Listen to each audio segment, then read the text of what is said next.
Oh.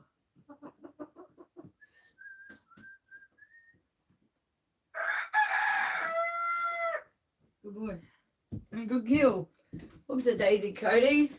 Get out the fucking house, chickens. Get out the fucking house.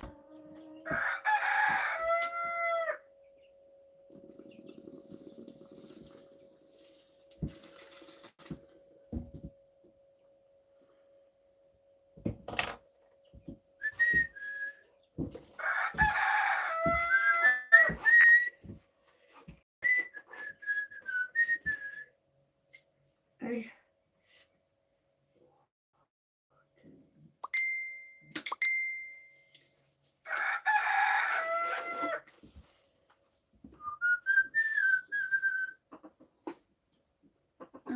Okay, bizarre.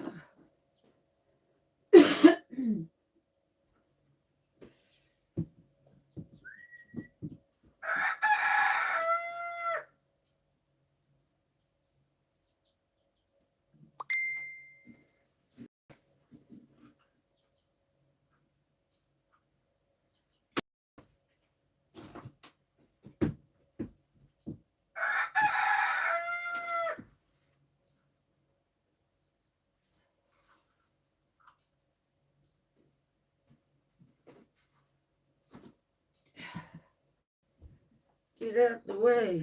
Get out the way. Fucking creep, mate. Get out of the house, chicken. Fuck are you up to, bro? You belong out the house. You know that? Get out! Angel. And you, blind chicken, shouldn't be in here either. Little blind chicken. You want to say hello to the camera, blind chicken? Let's say hello to everybody on the camera. Come on, blind chicken. Come here, little blind chicken. Just carefully trying to brush my hair. But say hello to the blind chicken, everybody. This is old Gingy. Gingy the ninja. Out the house, please. Hey, everybody. How's it going? Where y'all streaming from today? Oh, yeah. I managed to get the house all fixed up. Goat house is clad. It is ready for the next storm. And nothing will blow off. But we did lose a fair bit. A couple of roofs came off. Fair whackers of stuff was flying around the yard. You know, it was great.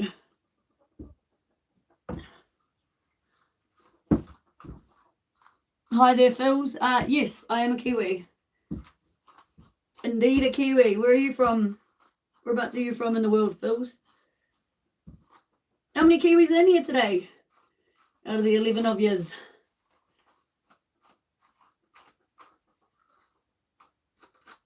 Don't mind me just trying to brush these dreadlocks out.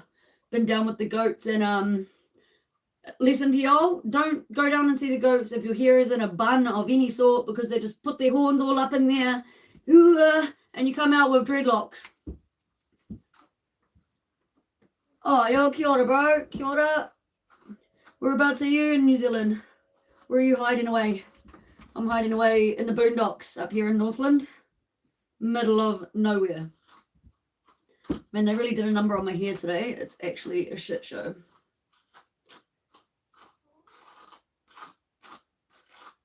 It doesn't help that I have so much hair either. Which is insane because, believe it or not, I actually shave more than half my head at the back. Like right up to here. In this weird sort of shape because I'm a weirdo like that. So, how do I have this much hair still? How? Like, look at it. How is it that much? At this point, I'm just contemplating whether I get dreads or not, you know? I think the goats want me to have dreads. That's what I firmly believe. Because, like, how do they do this to my hair in one morning? Like, look at that. What have they done with their horns? Madness. Oh, yo, Hamilton, down in the Y-Cats. I'm supposed to be heading those ways very shortly, actually. Heading down those ways.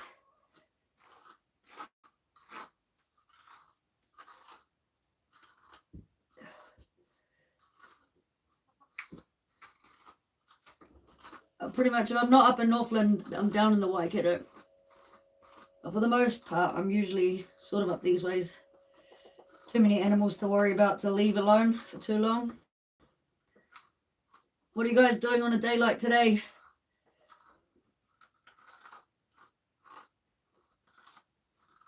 Anything exciting? Anyone up to anything choice today? Anyone got any cool plans they want to share? Anyone's birthday in here today?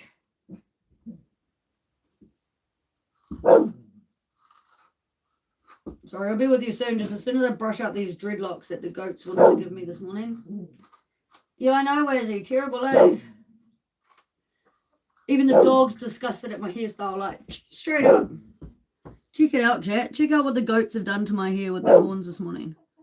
Don't go see them if your hair is in a bun. Don't do it. Morning drinking, eh? What day are we at? Oh, yeah, fair enough. Fair enough. I'm morning drinking my caramel latte in here while I try to brush this mane. The goats done fucked my hair right up. They did. So it's not even hair anymore. It's just like a matted mess. Imagine if I still had all of my hair. That would be even worse. I think I'd cry. What's on your drinks agenda today? What are we drinking down in the Tron? I got a couple of drinks here in the fridge, but I feel like I need to at least get through my hair or something before I start drinking those. I do have one more small wall to screw onto my goat house. Although it's technically sealed off as it is because it's got builder's paper on there, so she's alright. But I do need to finish that. Oh, the old Speight's, eh? Sounds like a Waikato drink.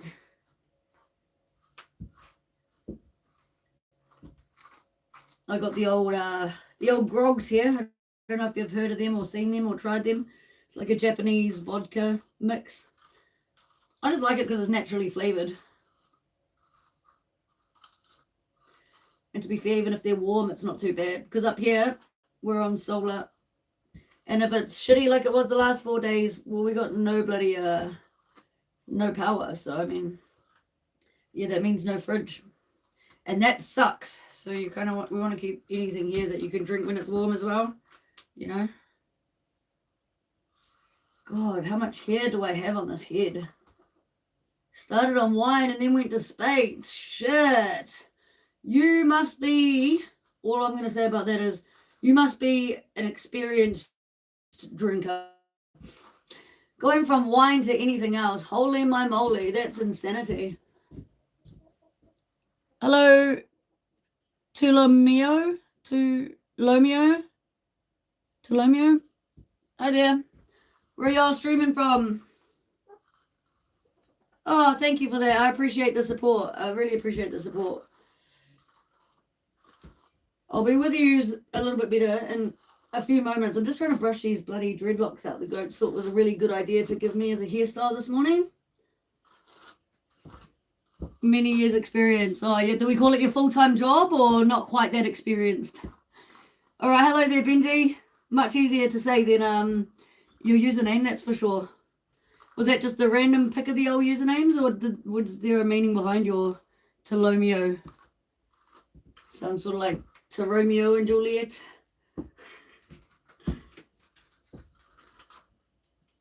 Yeah, and I'm having to use my little cousin's hairbrush. Check it out. It's like smaller than my hand because they stole my one. I kind of lent it to them and they just never gave it back, so not really ideal. Oh, you're 9 years old, Benji. Jengas, where are you streaming from?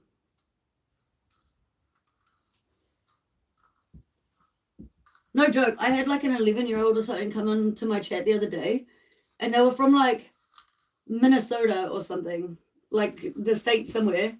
And no joke, They reckon it was like 4 a.m. there.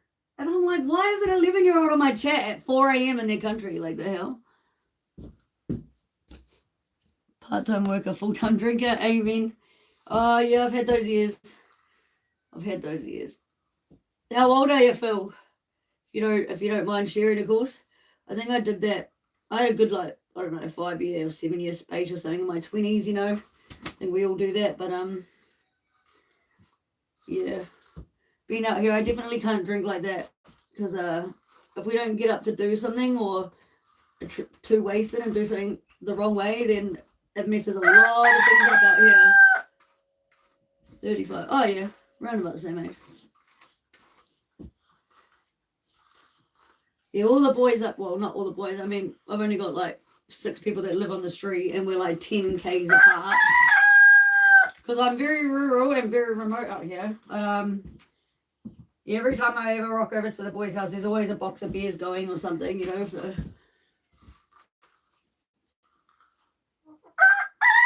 But in all of their houses, they got normal power and like that off-grid, but on-grid somehow, you know. Whether they've got water supplied or whatever, whereas here we are completely off-grid.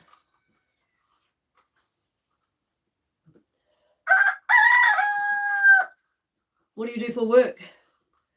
Usually.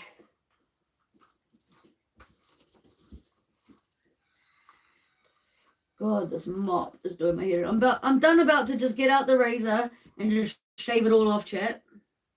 I'm not even kidding. Like, the goats have messed it up this morning. And this hairbrush is just making it painful. I'm legit about to just shave it all to a number 1.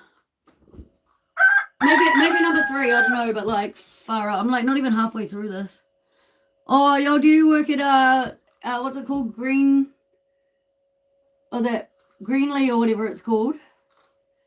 Do you know the bro? He's tall as hell. His name's Alan or Tristan Watts. I think he does like the cutting up in the meatworks down there if you're at Greenly. Tristan's quite young. It's a friend's son. He might be like 21 or something now. 22 maybe. And Alan, well, he's about our age. In his 30s anyway. But they've been there for a while. Oh, AFCO. Oh, yeah. I couldn't work in the meatworks, it smells too much. It's sort of like when we go for a hunt up here, you know, catch a pig or something and you leave it hanging in the shed because you have to, obviously, to drain all the stuff out. Do it first thing in the morning, you know, any kind of warmth in there. Although the meat's not rotten, you could just smell that. It's just that meat smell, like, you know, I don't know. It smells different to like opening up a packet of meat or like cooking meat, you know what I mean? Like that fresh kill. I don't know. Yeah, it's not, I couldn't do it for that. I could do a hunt, like, don't get me wrong, once in a while we go out for a hunt and fill the freezer and ship turkeys and pigs, but like, as far as doing that as a full-time job, I definitely couldn't do that. Not even a part-time job. Oh, yay, shit, I think I'm finally getting somewhere with this freaking mop on my head. I really need to invest in a beanie so that when I go down to those bloody goats, their horns cannot do that ever again, because that was so painful. I think it was so bad because I've just got a new goat, you see, and he's got really big curled horns, and he's gentle. Like, he doesn't, for a boy, he doesn't try and like beat you up or anything, but he comes over for a bit of a scratch and a rub, you know, and he does the up and down on your hair, and it just mats it. I don't know why. So I really need a beanie when I go down there. That cannot happen anymore. Yeah, I bet. But to be fair, it doesn't really matter what industry you work in. You generally go home smelling like that. Like, I knew someone who worked at Subway, and they just always come home smelling real yeasty from making all the breads and shit, you know? And people that work at Macca's, like, I had a partner when I was young from like 15 to 20, and they worked at Macca's, and it didn't matter what branch, because at first I just thought maybe their store was dirty, you know? Sad, but true. But they always smelled like a cheeseburger. And of all burgers at Macca's, I don't know why they smelled like a cheeseburger. But yeah, for 5 years, they just come home smelling like a legit cheeseburger out the gate. And I smell like goats and stuff all the time. So like if I'm going to go out anywhere, like I have to get changed right before I go because, yeah. male goats don't smell great. I don't know how much you know about male goats, but they stink like... They do some rancid things to themselves anyway, in order to try and get themselves a lady. And yeah, it's not too pleasant when you smell like that. Who here knows what goats do to themselves to attract the lady? Anybody? Any ideas? Anybody know? Anybody want to know? I'm going to tell you, you don't want to know. Let's just say I went to give my goat a pet one day. I've been away for like a week and a half or so. Like, I know that they do this gross stuff, but he was still in my eyes a little baby, you know? And anyway, I come back after being away for a couple of weeks, and he'd been house sat by my cousin, and I see this little white blob on him, and I go to sort of like flick it off, thinking that a bird had pooped on his back or something. And just before I touched it, I am glad that I made that mental note. That was not bird poo. That was his own. You know what I mean? Because, yeah, they all over themselves, and we all over themselves, all over their face, dripping out their mouth, and then they go and try and get themselves a lady because that's what they think makes them smell real good. Honestly, the most disgusting thing, and to think I nearly flicked it off thinking it was a bird shit. I looked at my goat right after and I was like, bro, I am never cleaning anything off you ever again. I don't care how you are, bro. Like, you deserve it. You are filthy ball. Yeah, gross. So yes, one of my goats has learned to do all of those real manly goat things. No, I swear, honestly, on my nana's grave, I didn't actually touch it. But if I hadn't have clicked, I would have. Honestly, I would have. And if I didn't know what goats were capable of doing, I've had goats now for 3 or 4 years, and he is my head breeder. But he's coming into season now. You know, he was too young before. So like, if I hadn't have like clicked on to the fact that he's coming into that age, I definitely would have flicked it off, because I've flicked loads of like bird poos off their backs, you know, when they're little, because you know it's actually just bird poo, and that's okay, and you go wash your hands. But when it's their own spunk deluxe, no. And my goat's got the gayest hairstyle for a boy, like no joke. It's like this weird as reverse cowlick, and it sort of like comes over in this little spout in the middle of his eyes, and he just looks absolutely bloody ridiculous. And I swear it's because he like, and then it weighs the hair down. Yeah. That's what I think's happening to it anyway. Not ideal. So just FYI chat, if you ever go to someone's house and they've got male goats that still have their bits intact, wash your hands when you're done giving them a pet. Because even if they don't have white clumps on them, I'm telling you, they are most definitely still going to have their spunk on them. All just rubbed in there. A mullet haircut. Yeah, he's sort of got a mullet haircut, to be fair. He's got like real long shaggy bits down the back, almost like a mane, like a horse. And then on the front, he's got this weird spiky tough bit. So I'm in two minds about whether I cut it off and then leave it spiky, because I feel like if I take the ends off it, then it will stand straight up and it will definitely look like a mullet. Whereas at the moment, it's sort of like a reverse cowlick with a mullet at the back, because he's bald on top, because all the hair falls over his face. Yeah, kind of funny. I think I put up a short a while ago showing his weird hairstyle, because it really is. I don't know what happened to it. It just came out one day and all of a sudden it was weighted down. So the only thing that I can think is he's done too much of the old spunky spunks, and yeah, it all got caught up in there. Oh my gosh, I'm nearly finished. Nearly brushed his mane out.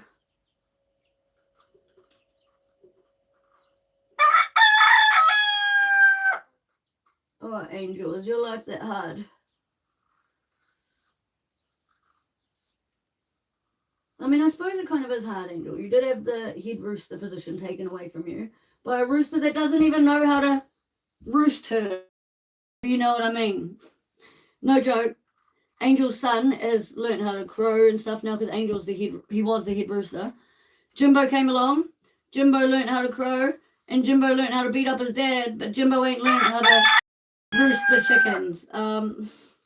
So Angel's lost head position, to a rooster who jumps on the back of a chicken and falls off every time. I guess he has got a pretty good reason to feel sad about life, eh? I think so anyway. I'd feel pretty sad if a rooster beat me up and then couldn't even make my lady. Oh, cheers, bro. I appreciate the support a lot. Oh, mate, nearly done brushing this dreadlock out. Can you hear those knots coming out of there? Like, listen to this, chat. Can y'all hear that? I think I've lost like a whole head of me in this brush routine today. God. Actual. Terrible. Birds could build a nest out of how much hair I lost. Okay, let's tie up this mane.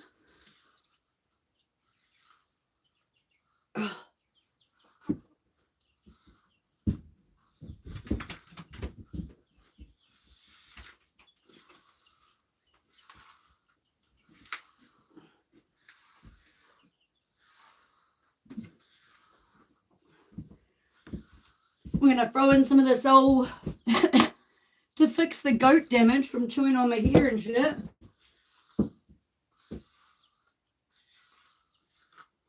And make it just smell a little bit more manageable until I shower this afternoon, because right now it smells like a boy goat.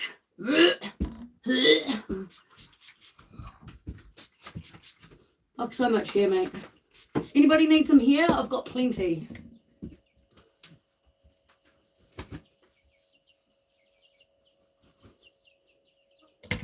Shit brush.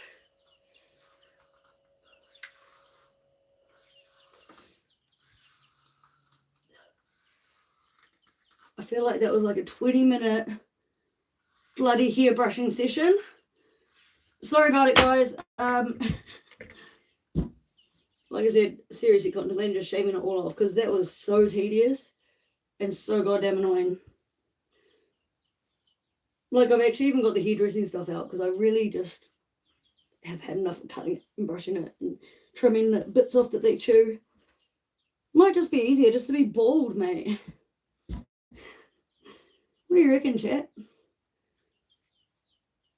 Go bald for goat season. It wouldn't look much different to this, would it? Except, like, you know? It kind of would. It actually kind of would. Oh, yeah, it's frost pretty much every morning up here. I'll show you outside. So we live up in the mountains in the middle of nowhere. One sec, I'll just unplug you. And, oh, blinded, holy shit. Where's my sunglasses? It's got reflected from the sun. So this is where we are, up here in the hills.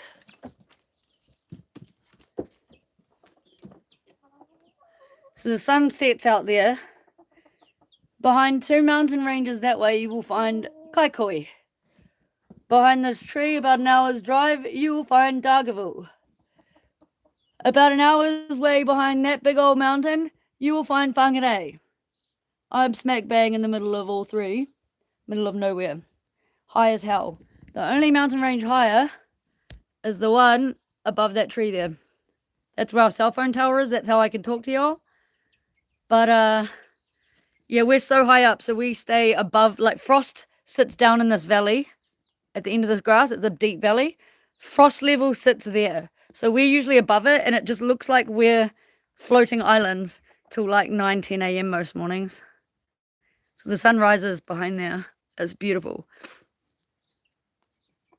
So we get a bit of a later start because it takes a while for the sun to, like, come up over the hills out there. Hi, Elliot. Yeah, it takes a while for the sun to actually rise right up. But we get a later sunset because we're higher up, so we see the sun longer than what all you guys do because you got the city and buildings and all that shit in your way, you know? Oh, where's Rainbow there? Let's get him. Get him! Good boy. For all of you that don't know, Rainbow is our smallest rooster here, but he's the attack dog. He is the attack dog. Yeah, we got a massive trampoline. I don't know how many feet it is, but it's pretty big. I'm going to take a guess and say it's like a 15-foot tramp. It's pretty massive. But what sucks about modern trampolines, it's so hard to do a flip on it. It's so hard to actually get good bounce and be able to do tricks on them. Whereas the old trampolines, man, I used to be able to do double flips and stuff. I've tried so many times to land just one flip. One flip. I think there's a live stream on here somewhere where I'm trying to do tricks on the trampoline. Just trying to land one flip. Just one. I would have been happy with just one. I was so close. But like as soon as you flip right over, like my legs are just bounced up from underneath me. Like you can't quite get enough to go right over. Honestly, I've been in and around this tramp for freaking a year now since we got it. The old tramp, it had a hole in the mat. It was rusty, it was like broken. I could do flips on that tramp. But this brand new one, no. So I don't know what's up with new modern tramps and stuff like that, but yeah. Maybe it's safer. I don't really know. What do y'all reckon? My hair's up. Oh yeah. Usually that's because you see me when I've like had a full day. I was just actually brushing my hair. Because the goats, they like to put their horns and like rub against you with their fur and it makes it all static. And then it ends up legitimately like a dreadlocked mat. And it only takes them 5 minutes to do it. So I've just done the horrible morning job of spending 25 minutes brushing my hair.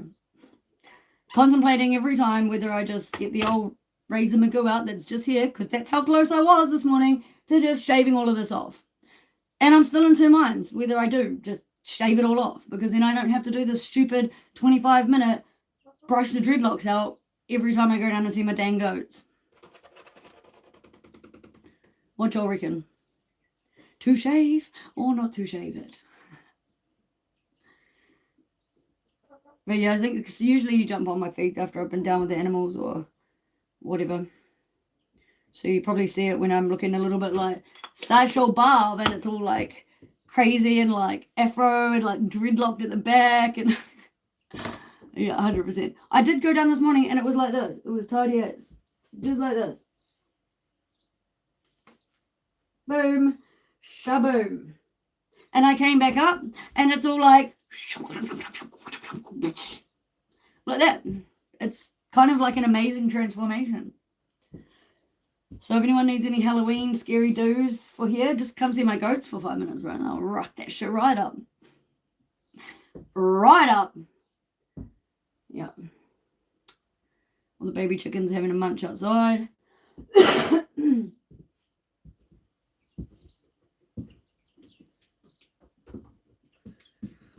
Finally, getting this cough gone.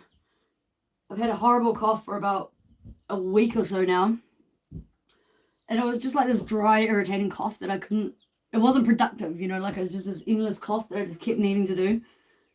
And because I'm a bit of a smoker, you know, people are like, oh, it's because you're smoking. I promise you it's not. But anyway, I finally started actually clearing myself out, so I'm actually starting to feel better. It's great because I've been so drained emotionally and just physically from just coughing and just feeling sorry for myself.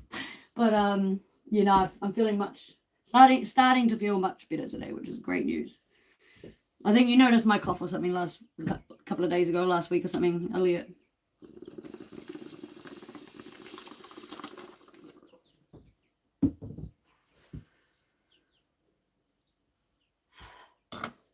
Alrighty, I need to take this sweatshirt off because I'm dying. Getting hot.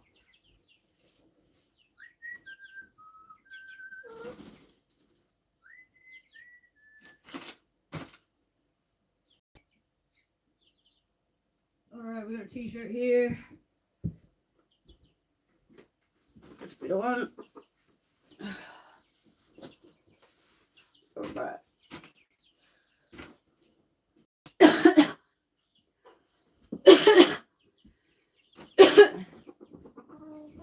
God damn it.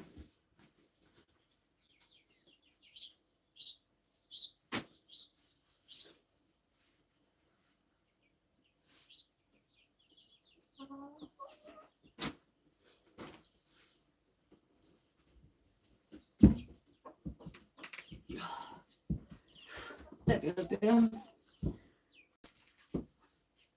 Actually, no, I don't want that one. Where is it going?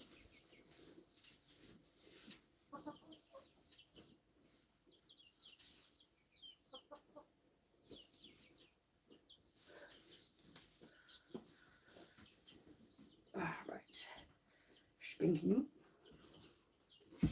Hey, chickens, get out. Get the fuck out. It's alright, Wes. It's alright. Did they jump on your back? Oh boy. Let's get rid of the rainbow. You're alright. Can all you chickens just get off the deck? Like, get the fuck off the deck. I'll put you in the oven. Wings or nuggets? Wings or nuggets? Oh, that's how I'm feeling today. Hello there, Muhammad Aladdin. Nice to meet you. Welcome to the stream. I'm just tidying up after my horrible hair brushing session this morning. Hello, little dog. Little dog. Good boy. Good boy. Good girl. Hello.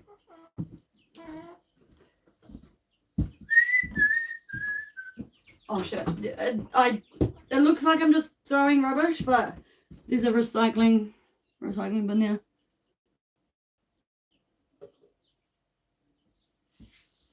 My plan actually, Elliot, for this is to hopefully build up enough subscribers. Like, if you notice in my shorts are mainly about animals and like the places that I go. And usually the places that I go, I'm taking my animals with me and stuff. And or helping out the homeless or doing community projects for free, because I'm actually a master painter by trade.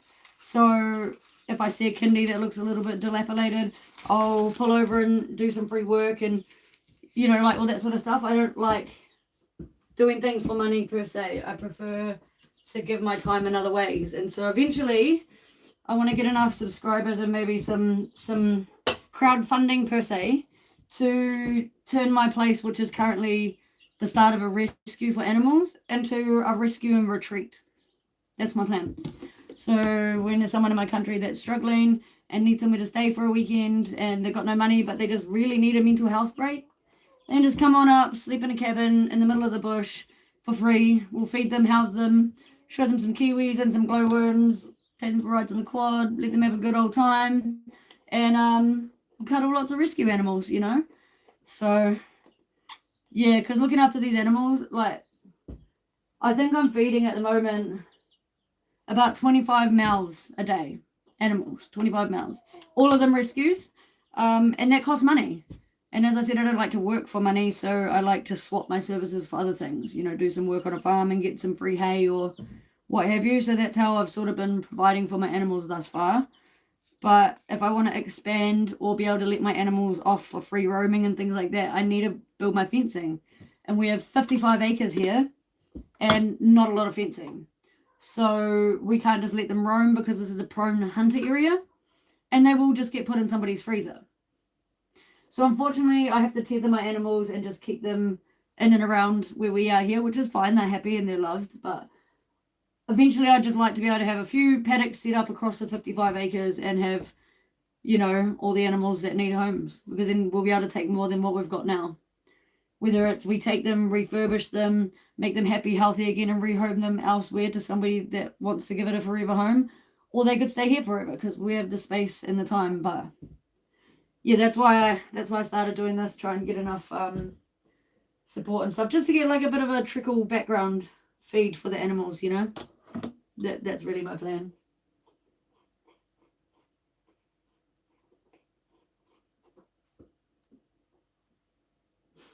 Get out the freaking house, you punks! Get out the house! It was me, I'm being a dick, I'm sorry, dogs. No one's here, no one's knocking, it was me, look. I was going like this, it was me, look. Oh, dog, it was me, look, it was me. Yeah. Fuck. Oh, no.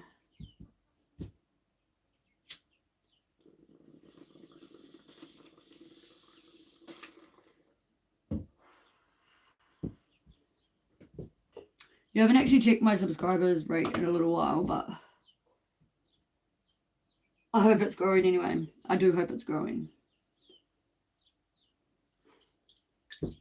But regardless, I started from the bottom, now we're here. Which is better than some. I guess.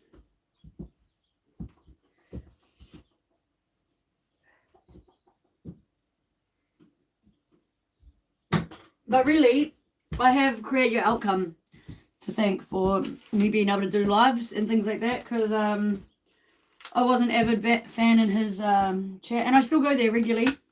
I check in at least once a week, sometimes more if I've got spare time. But yeah, it was because of him I was at, I think, about 40 odd or 45 subscribers, and yeah, he actually shared my stuff on his page, and by the end of my chat session with him that day, I had enough subscribers to go live, which was phenomenal. So I'm forever grateful to him and his channel. And so I do the same here as well. Like if somebody comes in and actually has their own channel, but they're struggling to get lives or whatever at that point, then I just tag them in the bottom just like he did for me, and hope that it helps them out as well. That's what I'm about in life, is just, you know, just helping other people and just being kind, I suppose. Kindness might not win the lottery, but it definitely does win a whole lot of things.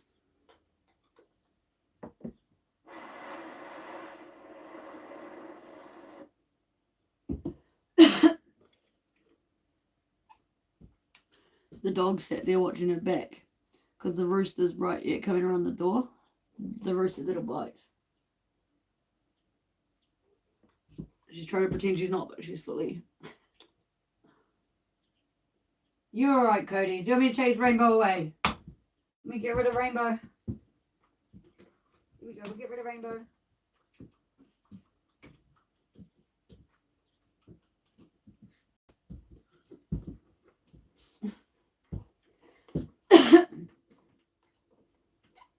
Goodness.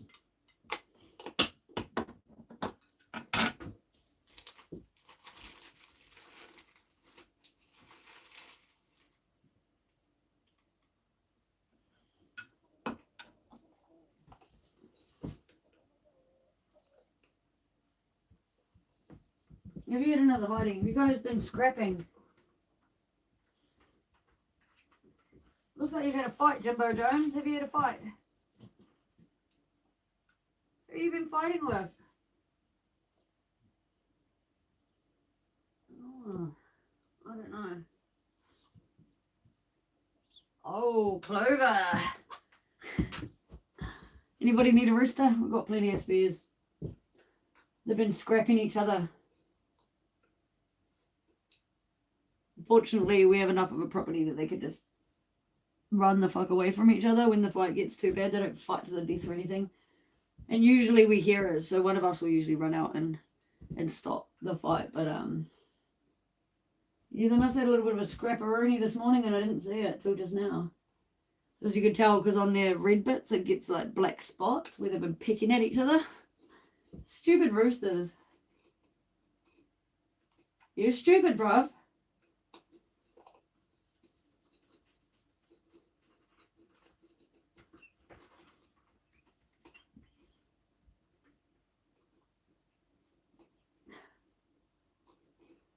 All right.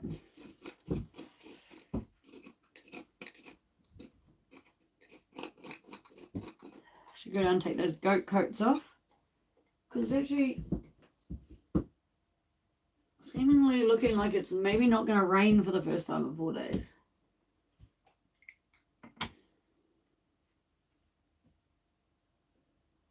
There you go, chicken. Eat a seed. No one wants a seed. Except for you weirdos. Except for you. You can't even pick it up, you fucking weirdo. Chicken's just chasing a seed across the ground, like trying to catch it. It's hardwood floor.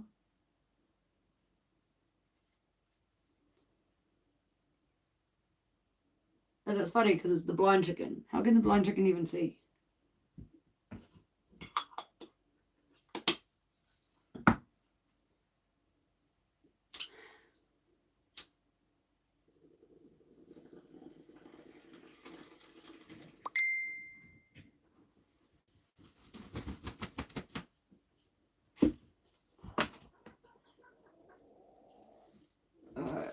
I reckon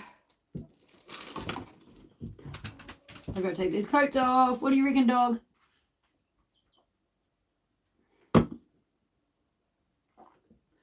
percent are we at? Can we take you outside? Yeah, fuck it, we'll just take you outside. Charged enough for now. Let's go.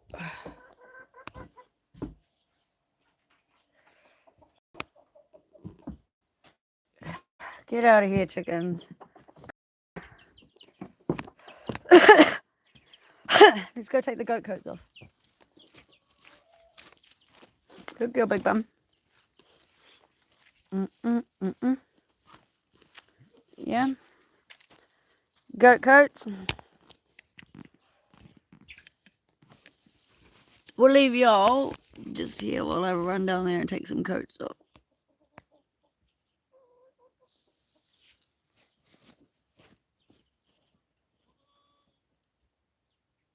I hope I don't hit a chicken. No, just the big one's big. Babies. Hi, my son. Hello, baby. You take your Jackie off?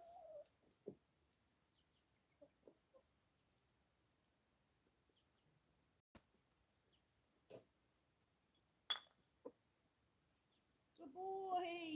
Oh, yeah, big fat boy. You take your Jackie off? You take your Jackie off? Yes, banana boy.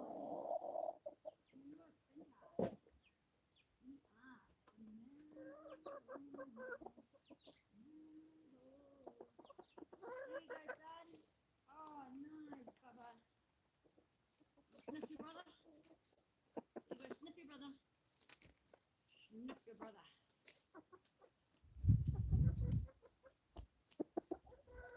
What the hell are you doing, Vito? Whoa. What was that? Fucking weird, mate.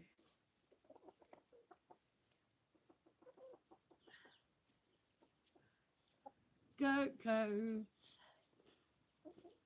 Check them out. Patiences. LBs.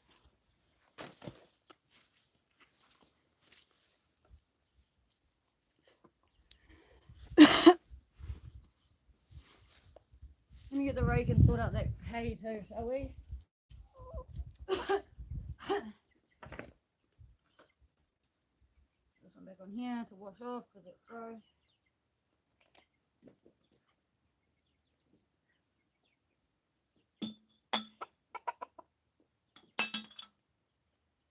Good boy. Where's the rake? We just tidy that shit up.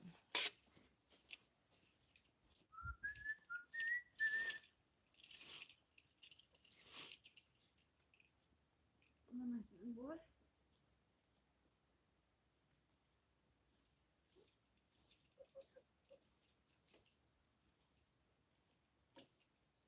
You're such a hay waster. You just waste it, bro.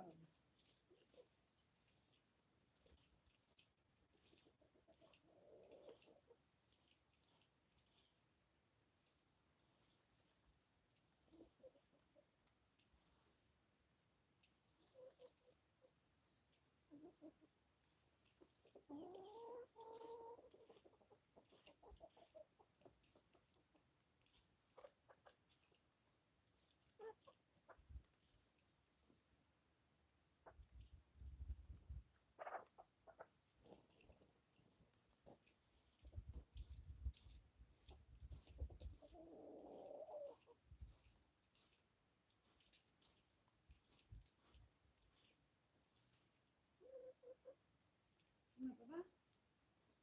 My big boy. Can I rake this too? Can I? Excuse me, Bum Bum.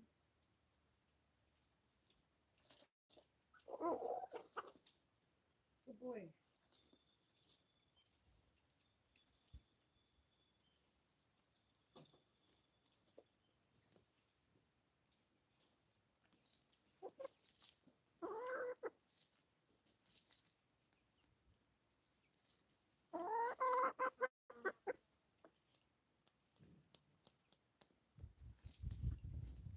Good boy.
done. What are you looking at, Coda? What the fuck are you looking at? One goat house done. Clean, tidied. Goat coats off so that it don't overheat.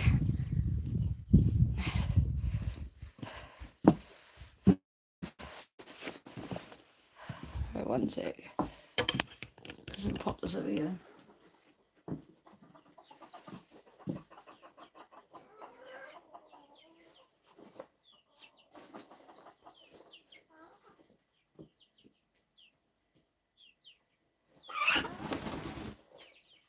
What's going on, chickens?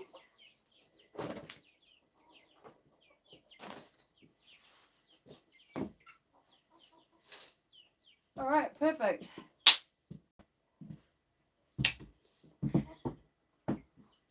What are you guys all up to today? What are your plans?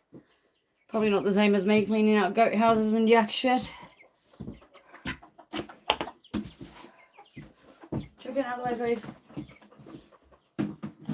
Get out of the fridge. No, you're not even DJ. You can't get in the fridge. Can't. Tell these chickens, guys. Tell them they can't get in the fridge unless they're dead.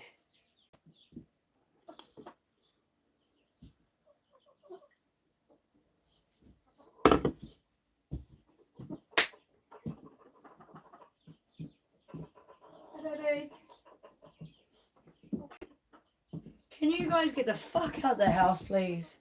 Get the fuck out of the house. Get the fuck out. Go, fuck off. I've had enough. Hey, big where's boy?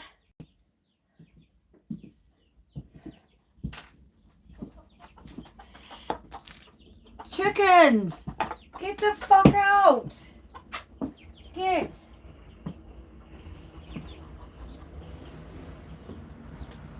Fuck is wrong with these animals today, guys? Tell me. Fucking menaces, bro. Menaces to society.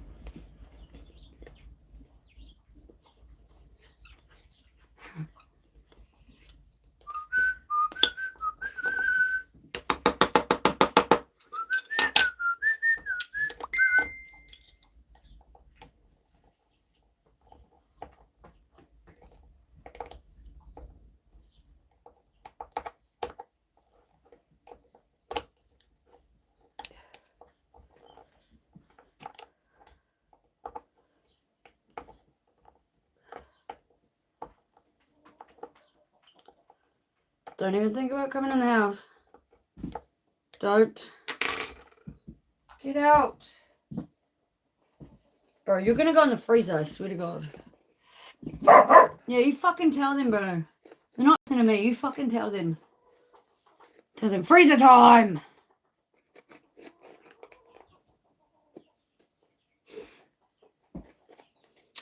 What you reckon, freezer time? Freezer time.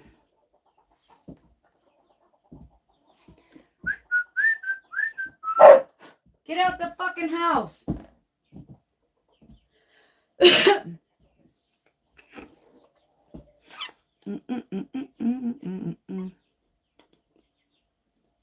Get out the fucking house, man.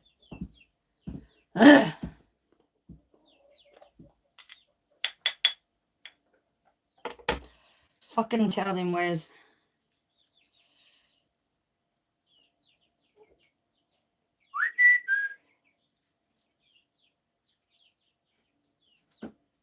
Out the fucking house.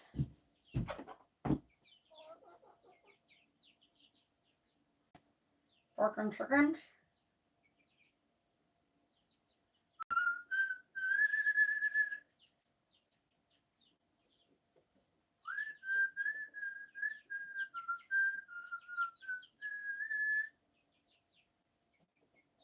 Bro, you're not coming in the house. Fuck off. Actual. GTFOH. Tell them, Wazzy. They're not fucking listening, bro.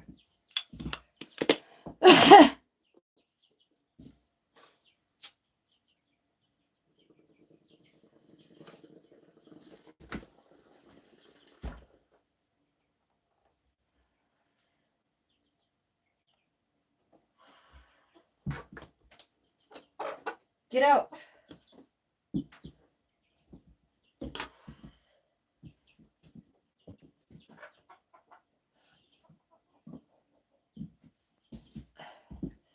She got the chicken, guys. It's in punishment. She can't stay the fuck out the house. Can't do it.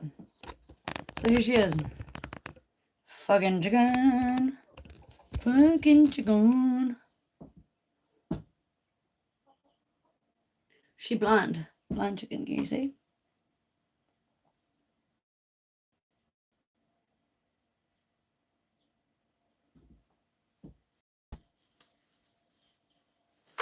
No, I got you, bro. No, I got you, bro. No, I got you, bro. No, I fucking got you, bruv. Yeah, give me your feet. I got them too. Give me your fucking tootsies, mate. I got it. Nah, I got you. You're not fucking going anywhere, cunt.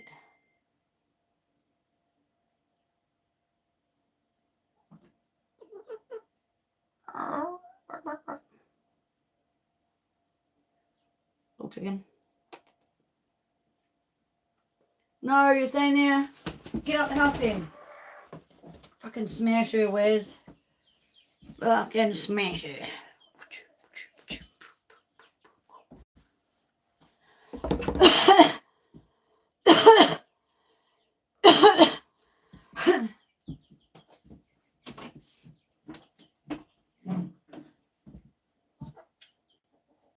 No. No.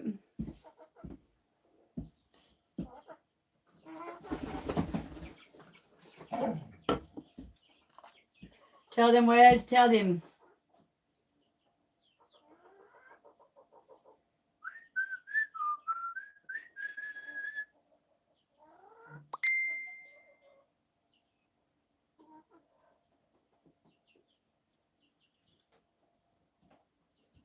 Yeah, it's hot out there, eh, baby? Hot as hell, mate.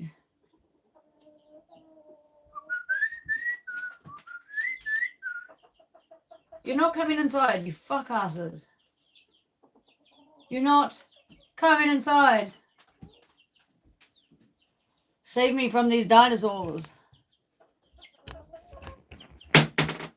Bro. Y'all trying to be breaking shit.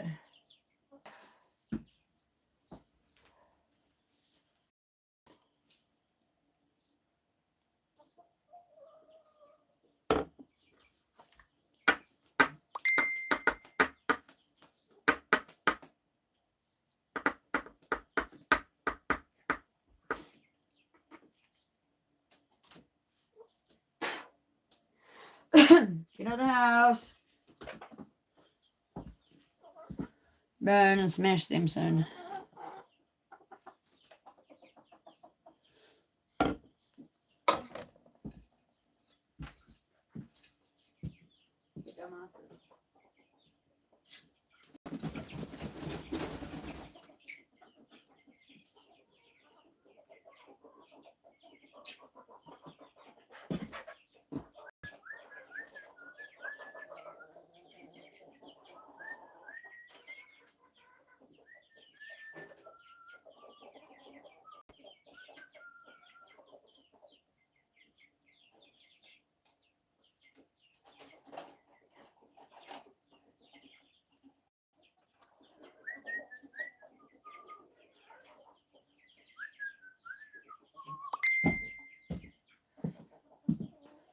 Put some dishes away.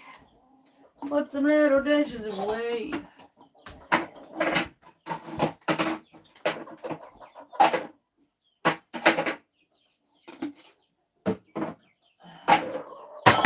Perfect. The fuck out! Get off my dick. Get off my bloody dick, man.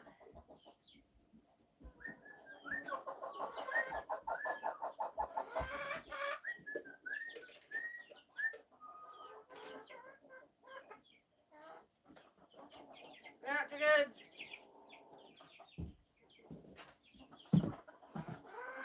Smash them wares.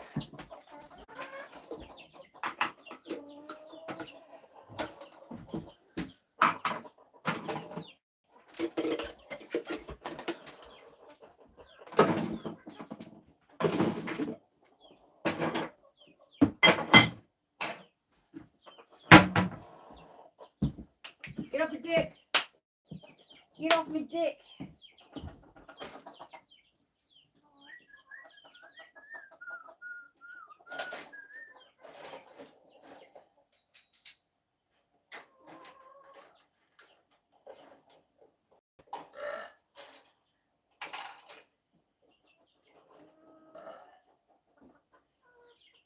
Get out the fucking way. Get out. Not in the fucking house. Jesus Christ.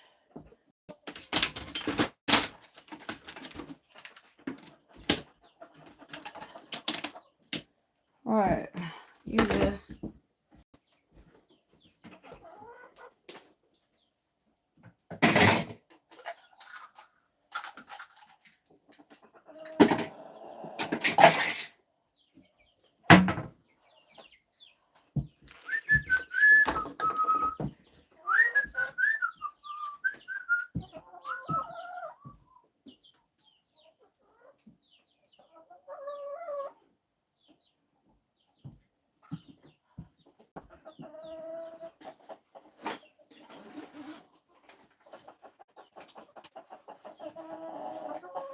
Get in there.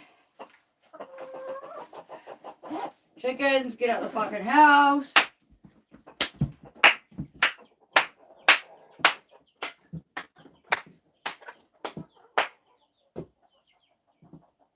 Alright, I'm gonna squirt you with a hose in a minute.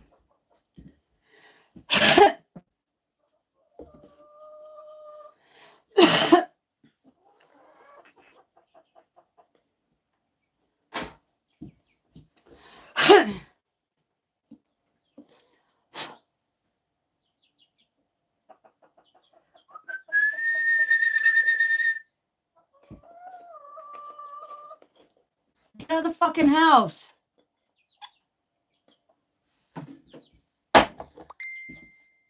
I'll fucking throw it at you, cunts. I'm gonna throw it. Fucking told you can't. Save me. Save me. Get out of my house. Fuck off me, Joe. Can I do that twice?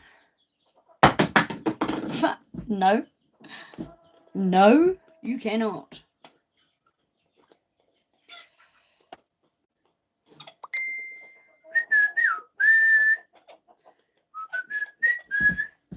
Get out.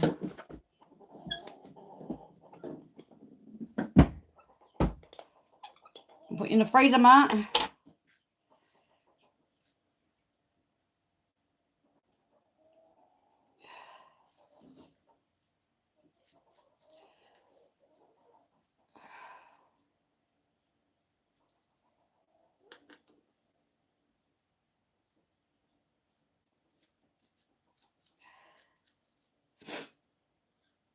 Don't even think about it.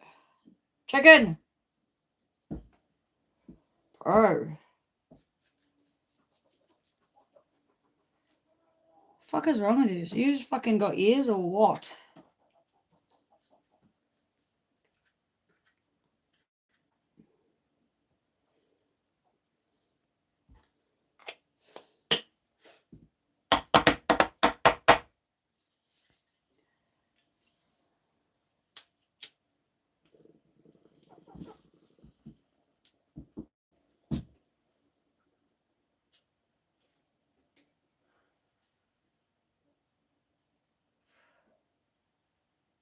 Get up. Fuck is wrong with you? Dumbass.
Weasel.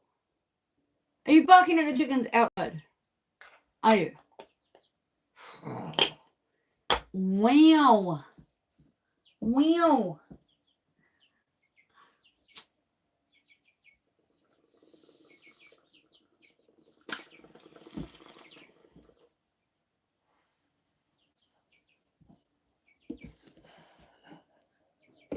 Ugh. Rough.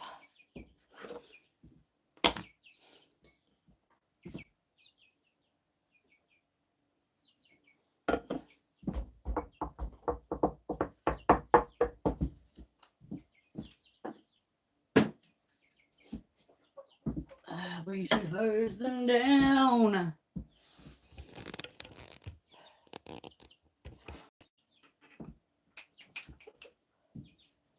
Fucking get out of here, chickens. Get.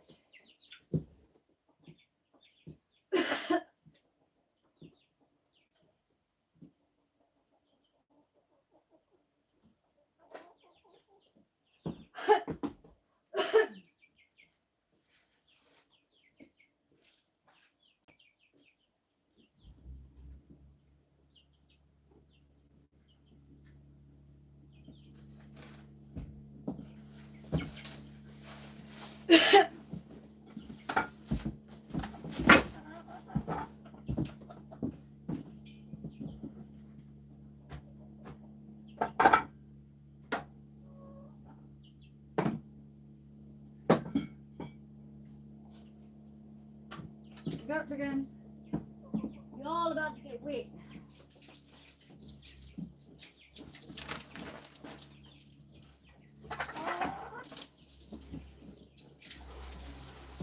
Well, I warned you. Get out of the fucking house. Get out. Fucking animals, mate. Get out.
up there.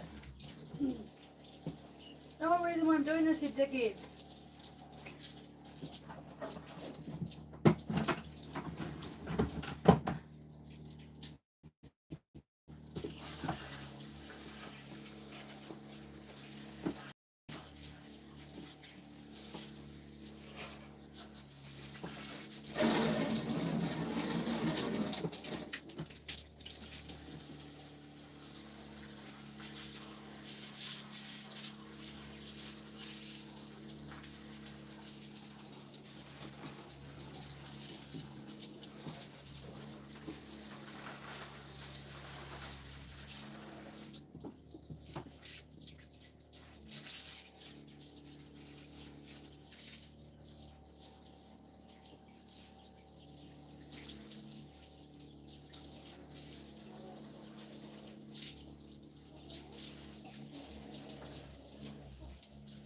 How does it get so dirty? I'll tell you. Chicken.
Chickens,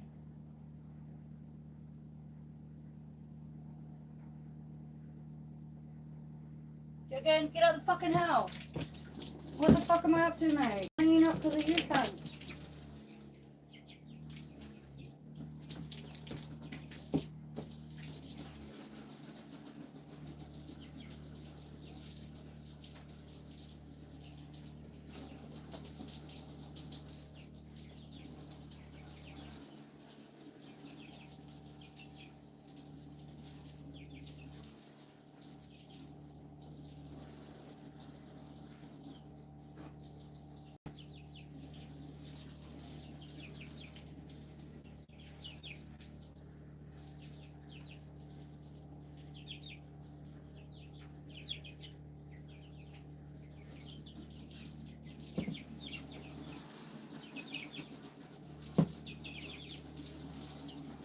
Get off the dick. Get the fuck out.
Yes.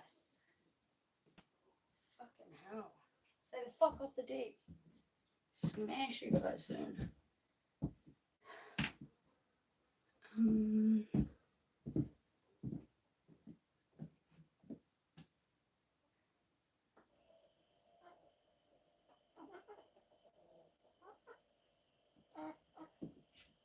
Get off the dick, you little dickheads. You got no need to be up here, you little dicks.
Chicken just spewed on the deck. What the fuck? Bro, just clean it, you dickhead.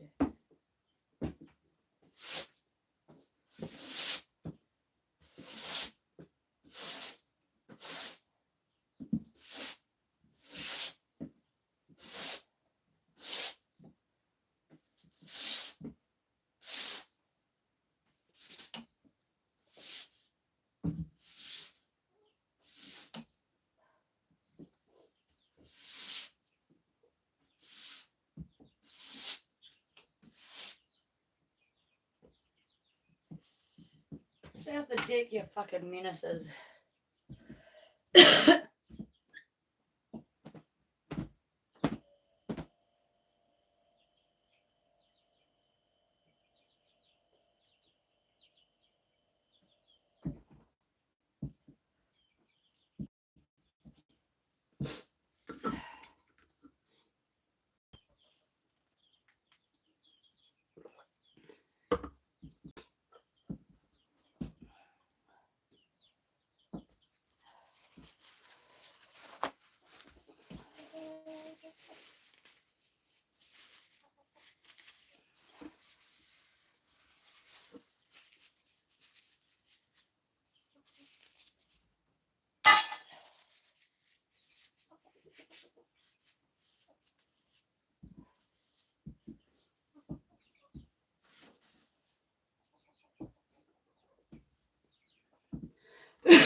Chicken scraps.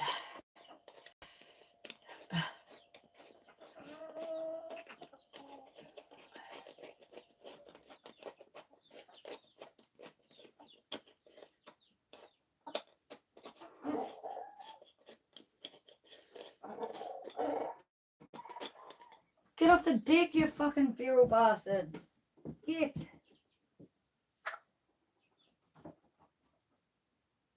Fuck off.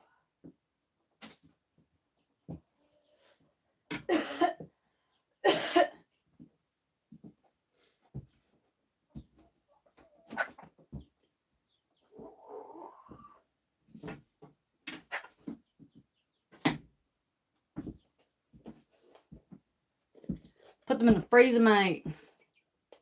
Get out of fucking town, cunt.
Fucking animals around here, mate, tell you.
Get off.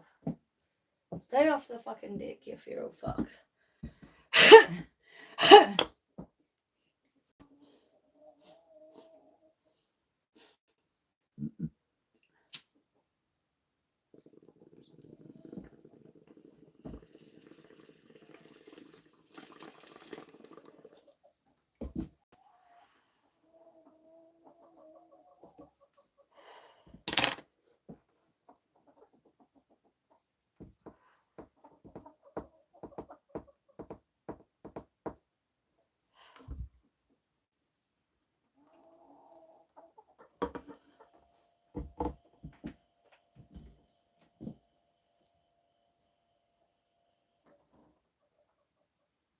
Get off the dick.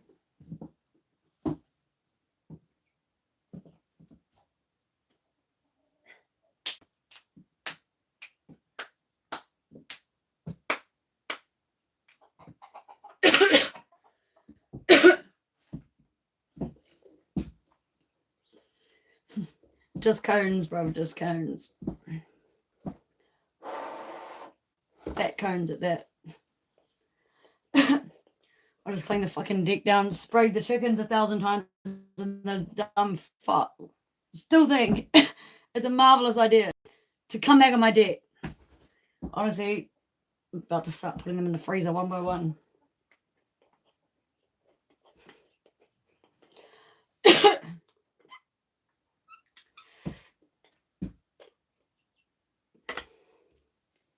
Murphy's Law, taking the fucking goat coats off.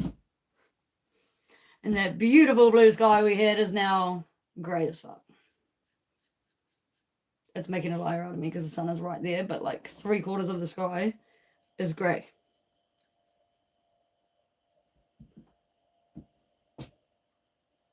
And it's coming from out east.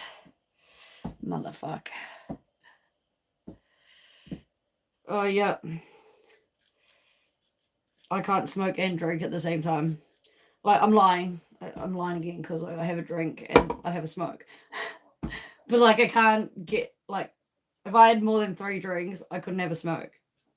I'd be, like, white girl wasted. And ain't nobody need that. Nobody needs that. Oh, yeah, this is the little cunty rooster that we've got. He's the smallest fucking rooster. This one right here by the window. But he's an attack dog, man. You go anywhere near him and he will try and take your leg.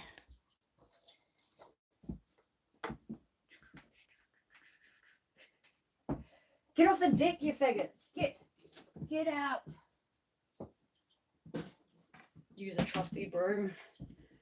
All the rest of it you can show off, but not that fucking cunt. Motherfuck.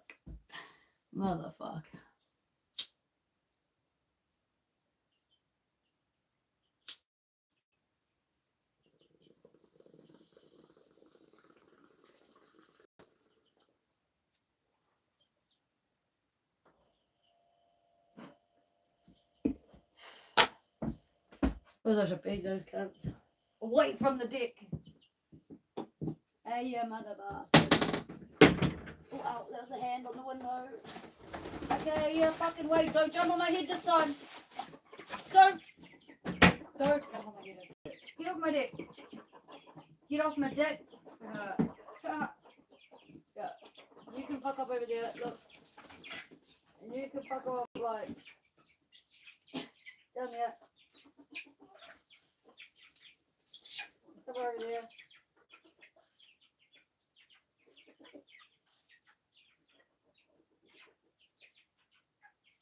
Get rid of you, all of you. Fuck off, man.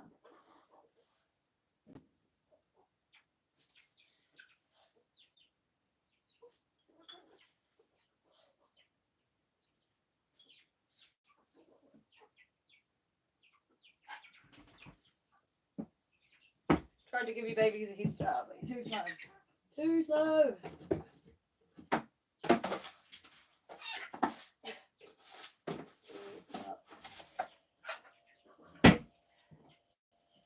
Yeah, you're a dickhead, Rainbow. I don't even want to feed you, cunt.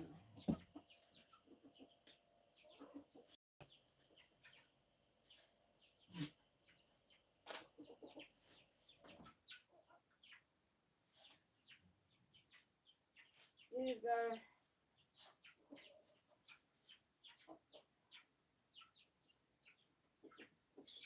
Little babies.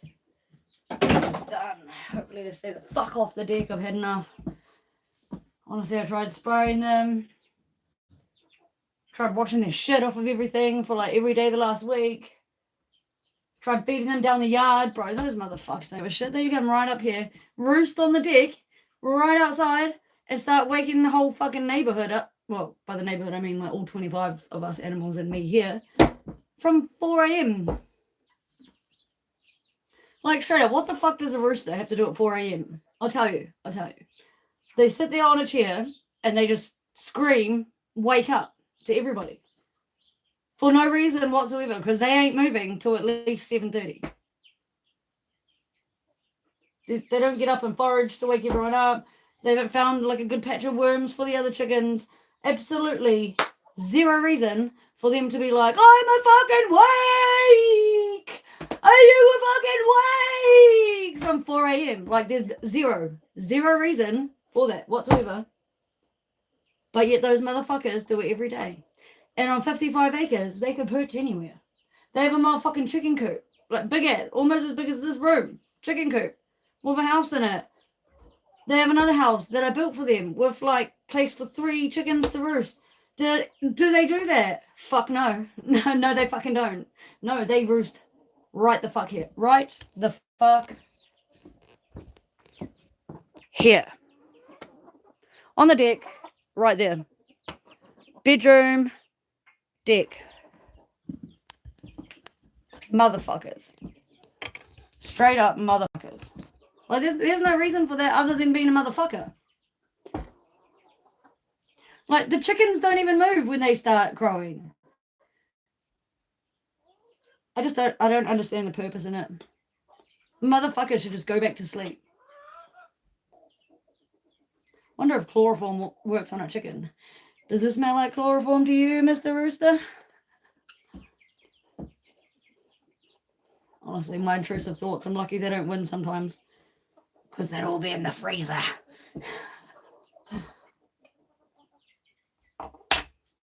They're lucky they make eggs, motherfucker. That's all. That is all. They are lucky. Well, I mean, the roosters don't. They're no good for fucking nothing. Like I said, nothing. Those little bitches, when there's a crow out there, what do? Go-doodle-doo, and then run the fuck up to the house like, I'm going to go out there and save them. Or my cousin's going to go out there and save them. Fuck no, we're not. We're not. We're not going to go save you, bro. You're going to get eaten up by a fucking hawk. I'll see you later. Take the roosters first. Plenty of them. Free to a good home. Preferably pick up before 4 a.m.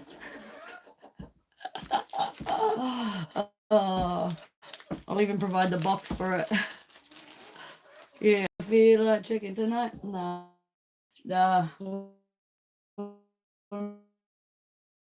Be able to eat them.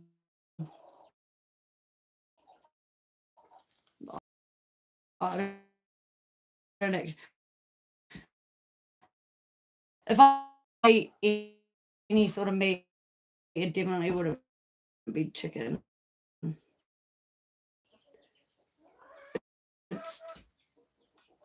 It's too veiny and shit. Like it's just too many bones up in there. It's like I felt like it's like poor people meat when I did used to eat it, because you're like picking things off like the bones as if you're like scraping out of the bins or something. Eating without being homeless if you're eating like a whole chicken, you know what I mean? I don't know. Just personally, yeah, I'm not. Don't get me wrong, I'd happily cook chicken or whatever. Protein, like a lot of them, and that's just what's in view right now.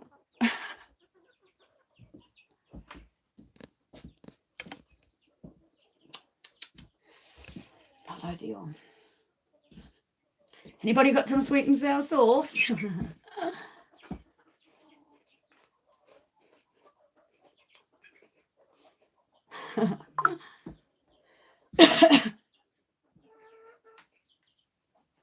They're savage though, eh? Like, these things, they're like actual,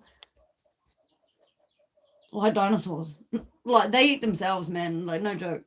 If I were to cook up a chicken and then break it up into pieces, even not even break it up into pieces, if I threw it on the yard, they'd all be like little raptors fighting over their own fucking cousin. It's messed up. I'm not gonna lie, it is messed up. They'd be cannibals for sure. Throw some old eggshells out there, they'll chase it down and like fight for the last peck over it. Ridiculous. But yet they don't eat the whole egg when it's been set on by the mum and she gets up and goes to have a feed or whatever. They don't go in there and munch the nest out. So I don't understand. They're fucked up. They're the weirdest animals. We do have two mean chickens here though. Egypt and Phoenix are their names. They're the coolest chickens I've ever seen in my life. And I personally only want a fleet of these chickens because they got black eyes, full black eyes, and green feet. So they look like hovering birds. Like, they look like the weirdest thing because their feet camouflage into the grass for the most part. And yeah, they just look like floating chickens. It's the weirdest thing. With black eyes. They sort of look like they're almost ready for the rotisserie, but they're not, you know, because they're still alive. It's real creepy, but they totally remind me more of a raptor. 100% dinosaur. Then these orange feet and like red eyes. They're creepy, man. Those are the creepiest fucking eyes. Have you seen them, mate? Like big red ring around the... I don't even know what color the middle is because like the red warning ring around the outside's like, that's creepy enough for me. Who the fuck has red eyes? And those bitches got enough red on their face. They got the... And like the... You know? Whatever. I don't know what they're called, but... saggy bits of skin that are red. Feel a bit like a silicone hot plate. Have you touched one of those things?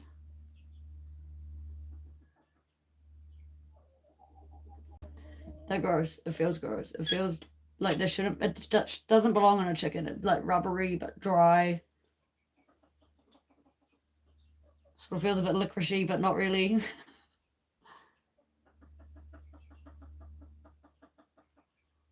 Actually, it's totally like a vegan lolly. That's what it's like. You know, they're not vegan lollies. They're not really like chewy, like normal gummy lollies. It's actually like a vegan lolly because I imagine if you were to like bite through it, it'd sort of like crumble, but it has that feeling of like a vegan lolly, powdered lolly or something. I don't know. It's weird.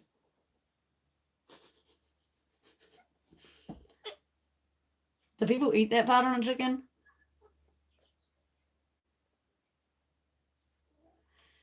I'm gonna have to Google that and find out.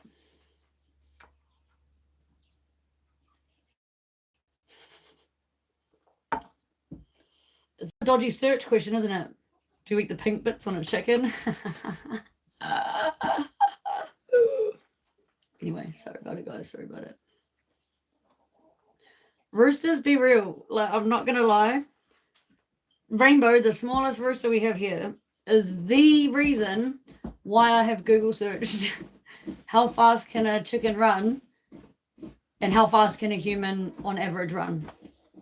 Because I can run pretty fast, but usually around here in gumboots and like trackies, like long, you know, like farm clothes, I probably weigh a little bit more. So, you know, and running a tire and the grass is long, you know, so I just Googled an average human and I figure maybe I could almost run as fast as an average human in gumboots. Well, I cannot. I'll be honest, I'm not going to lie. I cannot run as fast as an average human when I have gumboots and my farm gear's on because that motherfucker caught me. But on average, they can run between like 12 and 15 kilometers an hour. That is pretty fucking fast running for a fucking bird. No? I think that's pretty fucking fast. Yep. Yeah, it's not ideal. Yep. I was like, Google search before I left the bus, I was like, can a human run faster than a chicken? And they're like, on average, a human runs about 15 k's an hour, and the average chicken or rooster can run between 12 and a max speed of like 18 per hour. So I'm like, oh yeah, fuck, surely I can at least hit 15. And this is a small rooster, so She'll be right, mate. She'll be right. I'm off. Open up the door, and my legs were moving before they even hit the ground. You know, like I thought I was gonna go for the hills. No, I didn't. Don't ever start running before you hit the ground, because it's a way harder take off. You hit the ground and you're sort of like, oh, and then you got to get running. Whereas just stepping out and then running, I think maybe I would have beaten the rooster. No, I think I'm lying. I still don't think I would have beaten the rooster. Anyway, that motherfucker caught me by 3/4 of the way up the hill and then attacked me 7 times between there and the door here to get to chicken food. Yep, needless to say, I ditched wearing gumboots and now I just wear my Timberlands, and they're fucked. They're now fucked. I don't know if you can see, but like they are so fucked now. And they were mean shoes. But I'd rather be able to run faster than that motherfucker than get caught slipping in gumboots.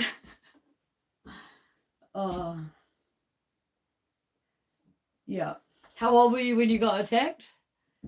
Did it actually get you, or did it just chase you? Oh, nah, this motherfucker, like, if you don't have something in your hand to defend yourself, you can use a foot. He'll go for it, you know, and he'll just wrap around the leg and then pick the top of your shin. Like, bro, I got so many scars from that motherfucker. The only thing to do is run as fast as you can to the nearest anything you can get, because if you've got something in your arm, you know, and you got a leg, you could sort of like flail both about, and he doesn't really know what to go for. So he just sort of like backs up, but he doesn't give up. He does not give up. Like, my little cousin, he's the only one who's got big enough balls, and he's 7. I don't know why he finds it a fun thing to do, and he'll like see Rainbow in a place where he's at an advantage of him, and he'll like go and get him cornered. But Rainbow, he don't give a fuck. He's like, yeah, like attacking the shit out of him for ages. And yeah, he just doesn't give a fuck. He's just like, yeah, I'm gonna get you. And he'll just wait until the rooster's like, like legit can't even breathe anymore. And then he'll finally be able to get the towel on and pick him up, and then he'll just carry the rooster around. But like, yeah, he gets fucked up from him. So yeah, if you stand still, or like even sitting on the deck, like I've had him just come up behind me and just have a go at my back. I think on one of my live streams, it's pretty funny. Like you can't trust him. You just can't trust. And he's the only one like that. You just can't trust him.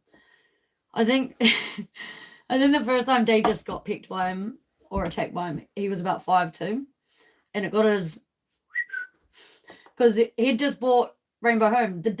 My dumb little, well, he's not dumb, he's actually really smart, but I just say dumb because he brought home the worst rooster that he could possibly bring home. For some reason, they were at the lookout, like an hour away from here, and this rooster was just playing around, and he just coaxed it into the car, so they brought this fucking rooster home. Rescued him from like the roadside places where they got like heaps that get beaten up and chased by dogs and whatever. So he brings a rooster back, and from day one he's just an attack dog. Even to Dages, who rescued him, like he didn't give a fuck. He just attack dog.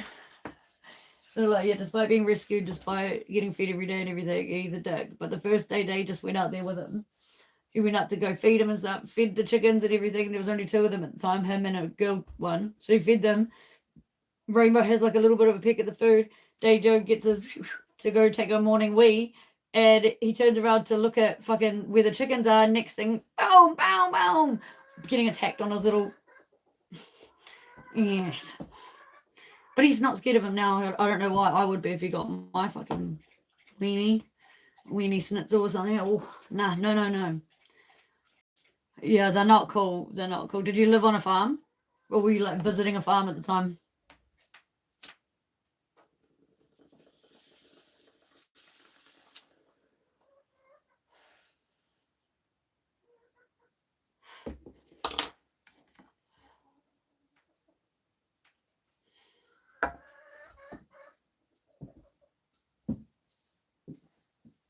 What are you doing, Big Bum? What are you doing?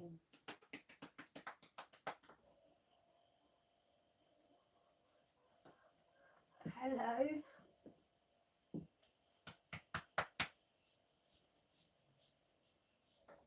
Scratch that bum, scratch that bum, scratch that bum. Was it nice ones?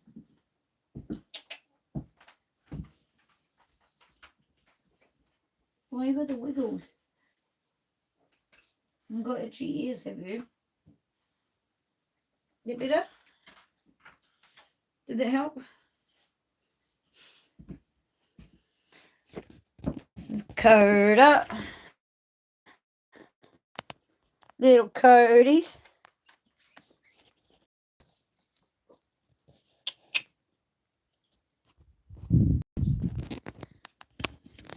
Make sure they don't come inside, Coda.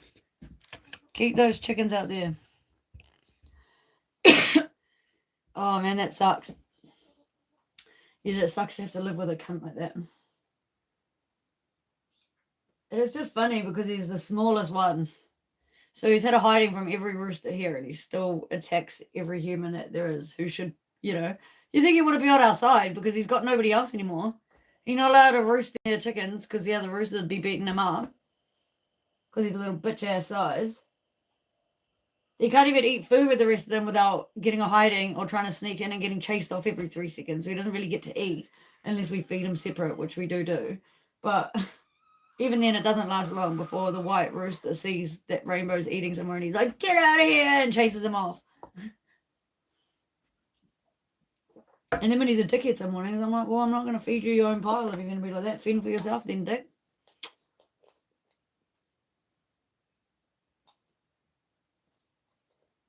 And then we got 7 babies coming through. And I'm pretty sure at least 3 of those motherfuckers going to be roosters. Because they now be sleeping out on the fucking deck too. We had this debate on here for the last 3 months at least. Yeah, probably. Well, we had this debate on here for the last 3 months. Whether this one was a chicken or a rooster. No, she looked like a rooster. Roosts like a rooster. No, at all. Didn't try and get with any of the girls. The last week started getting picked on by the roosters and started looking like it was growing talent. And I was like, I'm sure there's going to be a rooster. And then 3 days ago in my live chat, when we were having a storm up here and I couldn't sleep at like 4 o'clock in the morning, everything was banging. At 4 o'clock in the morning, not long after it sort of settles, this motherfucker starts crowing. And I knew it was this motherfucker because he only sleeps here during the day. And he sleeps around the back behind these sheds on a ladder at nighttime. And yeah, I hear this fucking crowing coming from out the back of this sort of window here, sort of area where there's this ladder out there. I'm like, oh my God, I bet you that's fucking Clover. And it's still pissing down my brain outside. And I was like, you know what? Fuck it. I have to know. I just have to know if it's fucking Clover, like straight up. So I stick my head out the window, I'm pretty sure it is. And then I had to brave it up and like run around the house in the rain and another fucking rooster. So I think we got like at least 6 big crowing roosters now. And 3 pretty sure little babies are going to be roosters. Oh yeah, not ideal. Not an ideal situation. What are you looking at, Coda?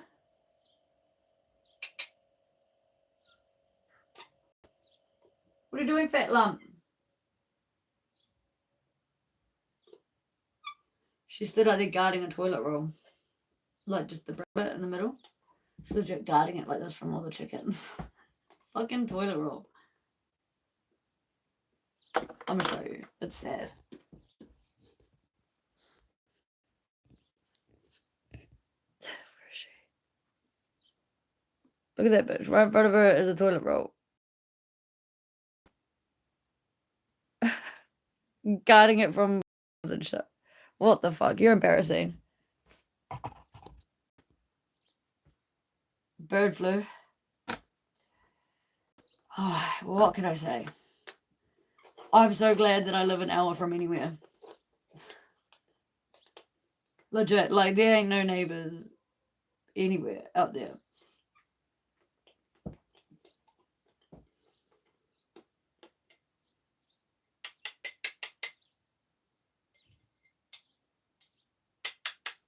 At least there's less chance that we can get it if there's no neighbors.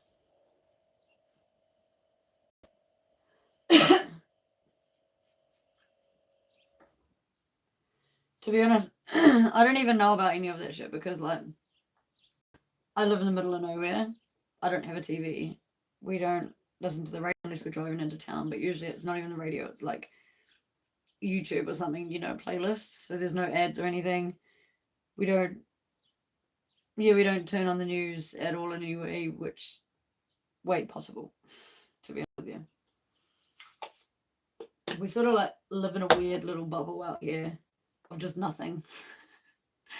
It's a cross between, like, let's say camping, actual camping, not like glamping or anything, okay, like actual camping, and being in the 1800s. Yeah, not gonna lie. Yeah. Oh, maybe the early 1900s, maybe, because I mean we do have running water out of a tap that we collect from the rain out of a tank, so we are sophisticated enough to have a pump that pumps water. But as far as actual like being on grid or like rubbish collection, even though we have nothing anywhere near here. Yeah, roosters are fucking dreadful. And they start in summertime, 3 a.m. Motherfucks. Winter time, it's usually about 4. But yeah, if it's stormy or cloudy, you might get like a 4:30 start. It's intense. I'm not gonna lie, it's fucking intense.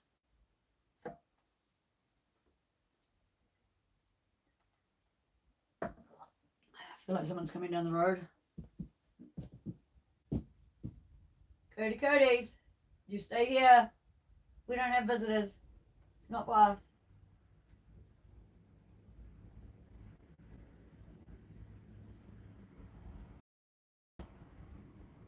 Stay there.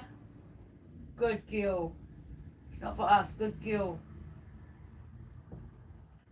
She's too friendly, that one. If she's outside unsupervised and she hears a car going at any slow rate, she'll just run on out there, and then most of the time, like, she'll run up to the roadside, but then most of the time people freak and they think that we don't really get that many people. Maybe 6 people a day drive up the road, you know, and she'll like go running up to the side of the road, and then if they stop, she'll go running straight around their car like, are you here to see me? Are you here to see me? So people beep and shit and have to go get the fucking dog. So if I do catch a car coming down the road, I generally have to yell out to her just to be like, fucking not for you, cunt. The only one she's allowed to run down and see is the postie. But we don't even get that much mail. It's like mainly if we get like courier packages or something, because we have power bills or internet bills and stuff like that here. We don't get the usual monthly things that people get in their mailbox anyway. Oh, cheers, bro. Yeah, it's still like a work in progress. Everything is hard work. Everything is literally manual by hand, like hand saw, everything to build the goat houses. Like nail, hammer, screwdriver, and screws, not like fucking drills or like powered anything.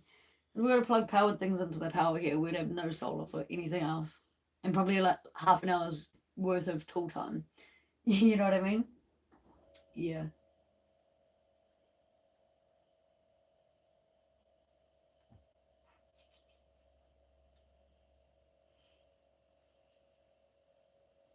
Like we do get big tools out very, very rarely. Like if we're building a shed or something, like out the front, there's the shed, and we're using like 4x2 to split down the middle, make it, I don't know, 50 by 50 or some shit. And use that for framing instead of like big ones, because it's just for the inside of the shed thing. And yeah, we had to get a big table saw out for that, borrow a table saw and use that. We plugged that into the generator, forgot the generator, we had it set to eco mode because we don't really use that many things out here. And we keep wondering why the fucking generator was like, and we just die, and we would like get halfway through a cut. It was like too much drain on the generator. And for ages we're like, what the fuck? Like, is this saw fucking broken? Like, have we done something wrong here, you know? And then sure enough, go down and have a look at the generator. It's my cousin's generator. She was having a look at it, and she's like, I don't know what's going on. Can you come have a look, Sam? And I'm like, yeah. So I go around and have a look, and I'm like, Cuzzy, fuck, it's on eco mode. Or she's like, what does that mean? I'm like, that means it's saving power. Like, it's using less.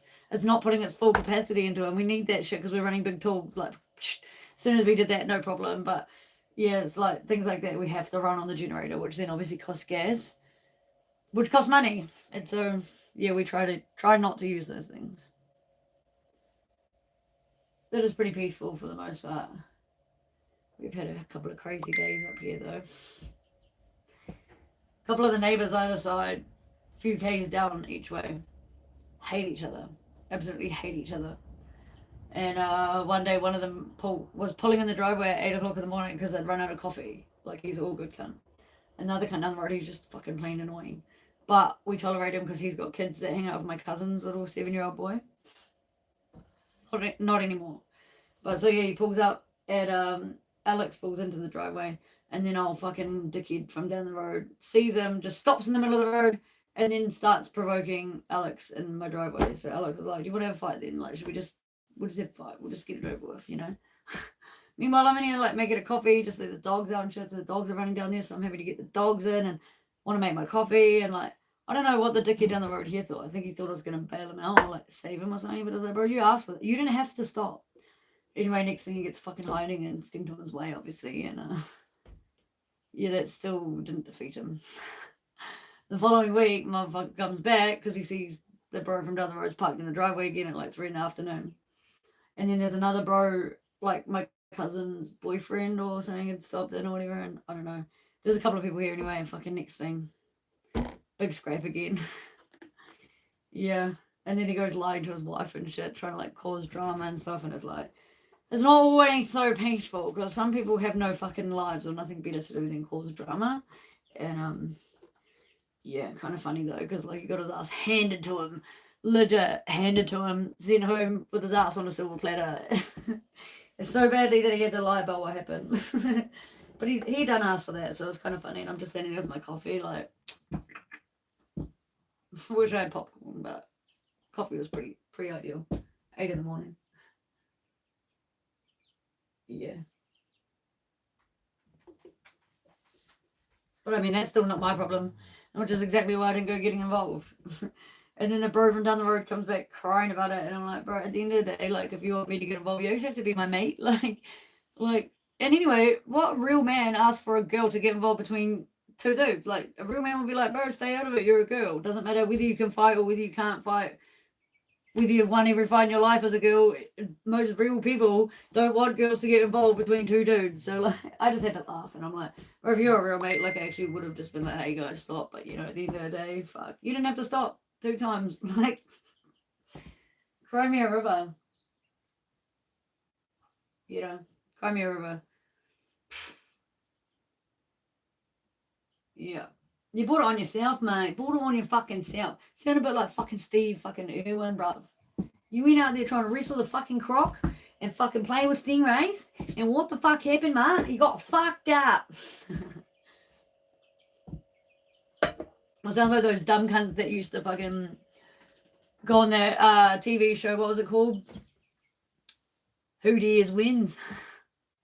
My name's Mark Whitney and I'm here from Australia's Who Dares Wins. And today, mate, I dare you to fall off your chair backwards for 50 cents. Would you do it? Oh, yeah, mate, I'll do it. Fucking hell.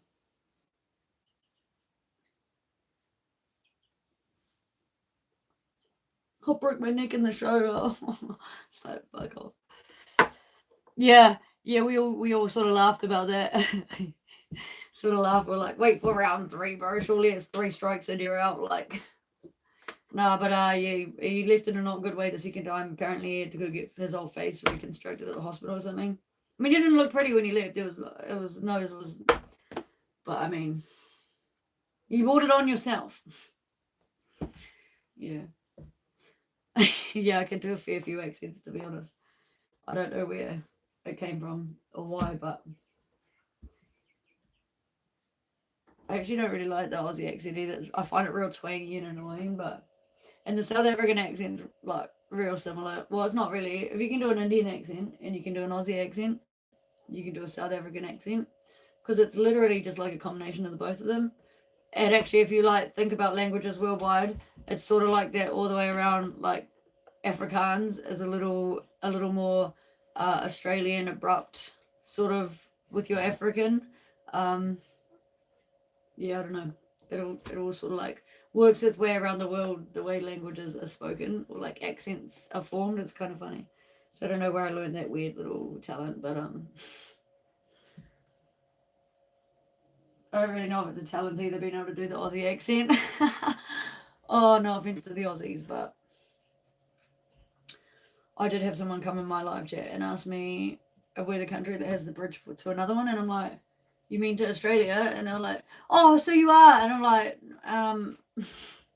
no, but I've heard that story many times. No, there is no bridge. What are you thinking? The Auckland Harbour Bridge links up with the Sydney Harbour Bridge? Like, no, that doesn't. There's not even a tunnel, mate. There's not even a tunnel. Just straight plains. I mean, you could probably paddle a kayak if you were avid enough. But no, we do not have a bridge between New Zealand and Australia. Also had someone ask if we have houses or if we live in mud huts, and I'm like, can you not see a fucking door behind me, cunt? Like, yes, we don't live in mud huts. We don't eat with sticks. We have knives and forks.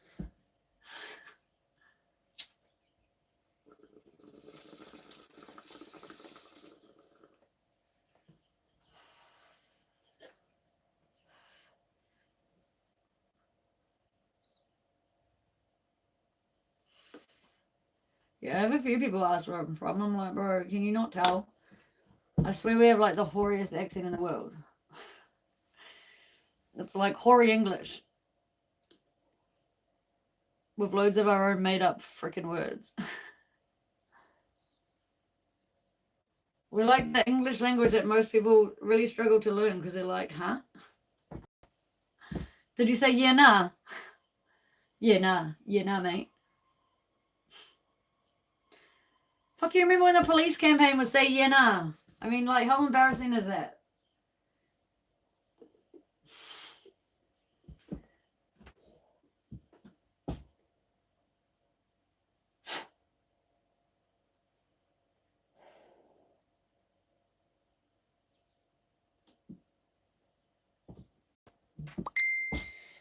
Fat lump.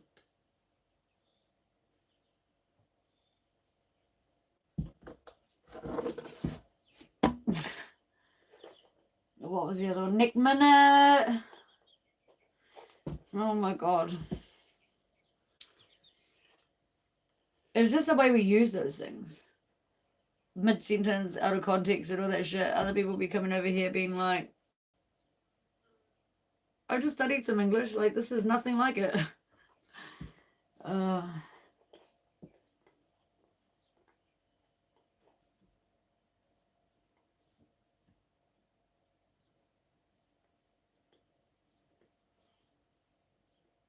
Chicken looks like she's trying to drown herself. She's just learning how to drink out the bowl.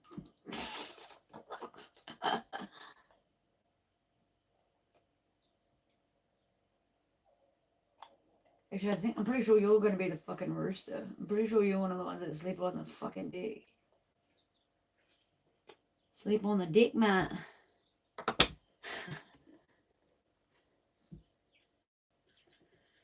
Yeah. Lots of things went viral like that. Only in New Zealand, because the rest of the world be like, hey. Like, I've watched a few of those, I don't really know what the videos are called as such, but it's like where they'll get, you know, like, an American or like a English or British or something superstar, and they'll bring them over to New Zealand and sit them down with like a couple of Kiwi ass motherfuckers, and then they have to like guess the word, like what the word means, and they say like thong and jandal and things like that, and like chili bin, and you know, like get them to try and figure out what the fuck these things actually mean or what they are. It's pretty funny, like some of the guesses as to what they actually think we're saying. It makes perfect sense as to why sometimes you're trying to talk to a foreigner and they're speaking English, but they're just like got that blank face. Because like half of what's coming out our fucking mouths can be taken in like, is usually taken in probably 3 other ways than the way we're trying to use it. Or the way we've used it 5 different times or ways in one sentence.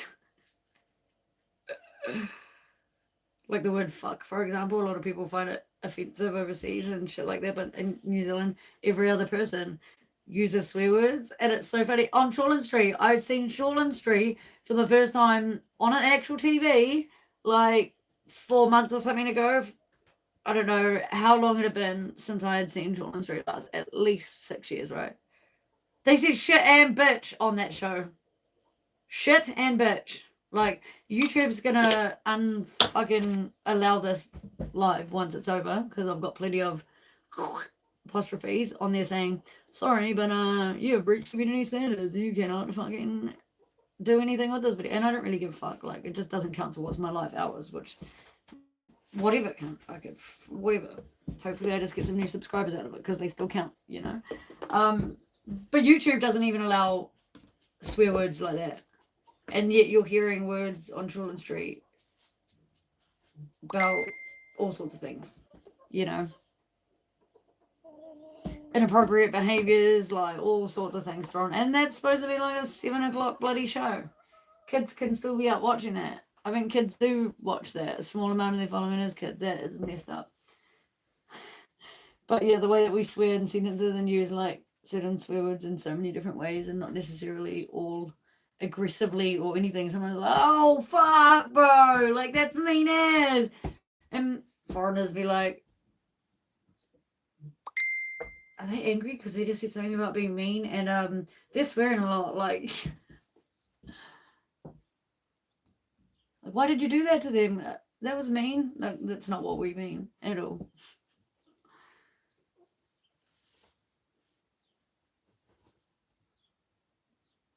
I used to have couch surfers come stay. Like, where people come from overseas and like you get their IDs and stuff first to make sure they're not like predators or anything creepy who can get murdered in your sleep and stuff. But they come stay for free for however long you determine, right? Where these people from South America, like Portugal, I think, come over one time. And they brought a gift, as most of these people did, that bring someone from their native country to say, hey, thank you for having me for however long. And if they didn't, well, so be it. It didn't fucking matter, because you arranged to do it for free anyway. However, this one time, these guys brought over this bottle of pisco, is what it was called. And it sort of looked like gin or vodka or something, just like a clear spirit, and like this homemade label and shit. Anyway, they offer us a drink and stuff. We all have one, try it out. I had one with Coke. It wasn't really my sort of flavoured alcohol. I was like, not really keen. The rest of my household, however, proceeded to keep drinking with these fellows, and they all got smashed. Drank 3/4 of the bottle. When they left, the other third or whatever was left on top of the fridge, you know. And I didn't want to drink it. And my flatmates, obviously, they got fucked up on that shit. And they didn't want to drink any more of it. And it just sort of sat there. And a couple of months go by, and I had a friend come over who'd just been away overseas in South America. And he'd been doing, like, wildlife relief and stuff, you know, like looking after monkeys and, you know, woofing or whatever it is it's called overseas. And so he went fucking wandering through the plantations where he was working to find another worker one time, because that's what he did, you know. And he comes across fucking old, I don't know what his name is, we'll call him Jakey Majake. And he said, oh, bro, you know, like, what time is break? Because, like, I'm really dying, Jakey Majake, and their own language is, oh, mate, we don't get breaks around here. If you need a drink, you need a toilet, you just go do what you need to do, you know. Fucking if you want to sit down for 20 minutes, sit down. Like, it's hard job, you know. And the bro's like, yeah, I just really need a drink, you know, I'm dying for a drink. So Jakey Majake says, oh, come. So they start walking. He's like, yeah, come. Keeps walking. For ages they're walking, and the bro's like, oh, bro, how far is this drink? He's like, oh, you're nearly, come, you know, because he's a native. Anyway, they wander through this. He walks about 2 k's, he reckons, to the nearest, like, house or whatever it is. And in the distance, he starts seeing this peak arising, and anyway, it's open awning underneath it, and on the deck's a couple of guys sitting there in rockers, and there's this bucket on the deck, and next to it's like this wooden, looks like a measuring cup or something, or small mixing bowl thing. So that's sat there next to this bucket, and this local guy goes, come, you want a drink, and he gets this thing and scoops in the bucket, hands it over, and he gets another one, and he sculls one back, and he's like, you'll drink up, you know. And the bro's like, yeah, I'm pretty thirsty, sculls back a couple of mouthfuls of it, and he's like, yeah, oh, what is that? And he's like, oh, it's pisco. Anyway, he scoops another thing out, and he's about to start drinking it. Just in time, he looks over to see these 2 old fellas that are sitting on the rocking porch with a big piece of hay or whatever it is, wheat in their mouth. Spit into that bucket, and then it sits there in the sun and ferments and turns into alcohol. And we had a local homemade bottle. We didn't have no mass produced, because you can buy it mass produced. So these South American or Portuguese cunts that came over and gave it, they didn't tell us the story behind it when they were drinking it. I'm just glad I only had one glass. And I had to never let my flatmates live it down that they drank so much of that fucking alcohol that night. And I said to the bro, when he was, oh, it's Pisco. And I'm like, oh yeah, the South American, the dude who'd just been traveling, when he comes over, he's like, oh, where'd you get that? That's a local bottle, to get that, you have to and I was like, oh, couch surfing, explain to him. And he's like, so do you know the story behind how that's made? And so that's how I found out the story of how the local stuff is actually made, traditionally made Pisco. And we had one of those spit bottles. We didn't have a commercial bottle. Oh, bro, messed up. Needless to say, as thirsty as the bro was, when he was working in the plantations and needed that drink, he got this close with the second mouthful of the cup and looks over to see in the bucket that he just scooped out of, and he done put that thing back down and was like, not thirsty. I will die of heat stroke out here in the desert. I don't give a fuck. I'm not having another one of those. I'm not even gonna pour that over my head to cool me down. And he's like, any water? They're like, no, this is the plantations, bro. This is what we do. We make the Pisco. It's a Pisco plantation. He's like, oh, bro, I thought it was just a funny name for the wheat or whatever we were picking. Oh, funny. Not an ideal situation. To be honest, I don't even know what happened to that bottle. I think I moved out and just left it on the fridge with my ex and shit. I don't remember ever taking that bottle. And I don't remember anybody ever being willing to drink that bottle ever again after we found out how that was made. And not even strangers, new friends or friends' friends would drink that bottle because they done knew that because ain't nobody else in that house drinking it, there's something fucking wrong with it. So yeah, I'm pretty sure I just abandoned that bottle on top of the fridge. Fuck. Could not believe it. Not ideal. I've drank some shit, don't get me wrong. I've had scorpion vodka where there's legitimately a scorpion in the bottom of the bottle. It's not too bad to eat the scorpion, just don't try and be friendly and cut it in half and share with someone else, and you end up with the ass piece, because then it's just this fluffy, cut open, mothy feeling piece of ass with a crunchy as fuck tail. Popcorn kernels. No thanks. No thanks. Not ideal. Eating plenty of tequila worms. Eating her grubs, traditional moldy feeds, but even eating a moth. But I can't say that I will ever have one of those fucking... No, not no Pisco. Snake tequila, is that in our country? Can you get that here? Or is that just one of these viral online fucking only in Saudi Arabia kind of bottles?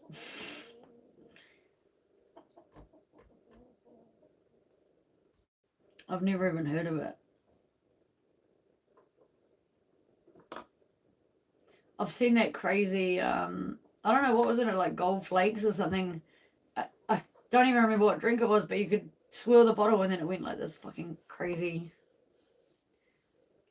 chameleon sort of paint in the bottle. That was cool. I don't even think I ever drank it, but it just looked cool. Wonder if you could import it. Have you been to South Auckland? No joke. If you go to South Auckland, bro, you go everywhere or something, you'll probably find it on the shelf. You just have to ask. Well, you probably won't find it on the shelf. But if you ask the guys at the counter, they've probably got it under the fucking counter, bro. No joke. That's where I used to get my scorpion vodka from. For years already, straight up. South Auckland. Yeah, that's right. Vodka gold flakes. It just looked cool when you swirly the bottle. It's like that effect when oil goes on the ground and water hits it, and it goes multicolored.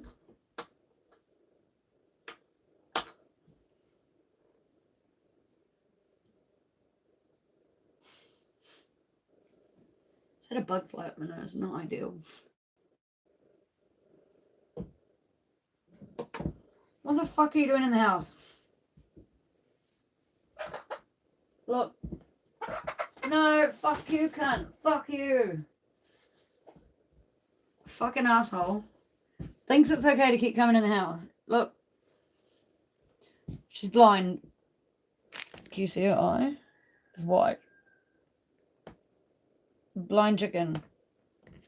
But this bitch knows how the fuck to get in the house. Where the food bowls are. How to get up on the fucking bench. You tell me. I think she's tricking us that she's blind. I think she can see through those cataracts. Get the fuck out.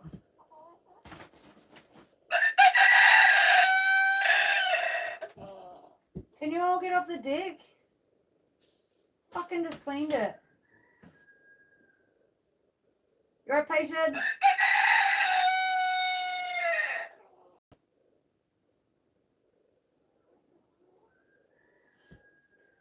Yeah, we definitely got motherfucking roasters out there.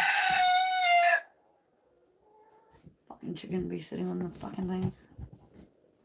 Little baby chicken. Mate, don't come back in the house, blind chicken. I just threw you out the door. Bro. Go lay a fucking egg.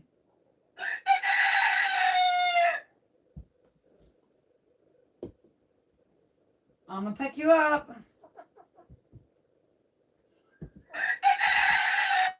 Like, how does she know that I'm coming? How?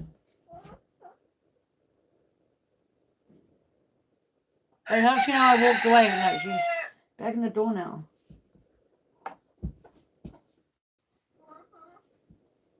Bitch ass nigga. Get out.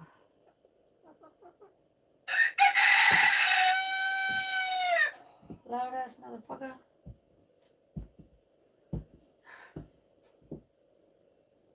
Can you see this cheeky shithead? I don't know if you can see this, can you? So you're gonna move in the door, blind chicken. Like, what the fuck is wrong with this thing? Get out! Bro, what are you doing? I tell you. You shut the fuck up. You'd better shut the fuck up. I'm going to kill you. I'm going to kick your dog.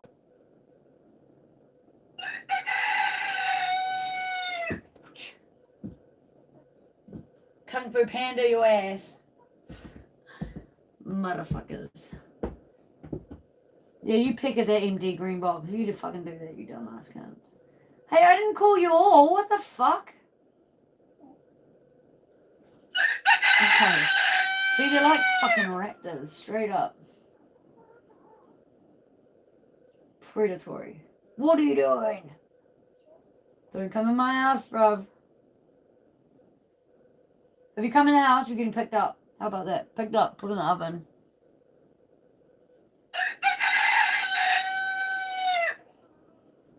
Oi! Get the fuck.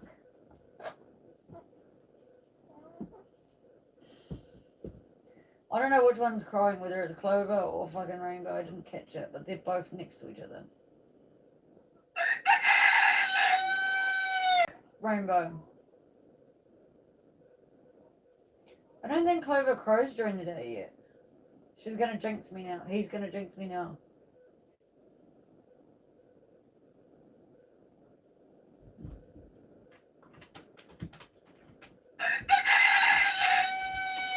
Shut up, Rainbow. What, fuck off elsewhere and do that shit.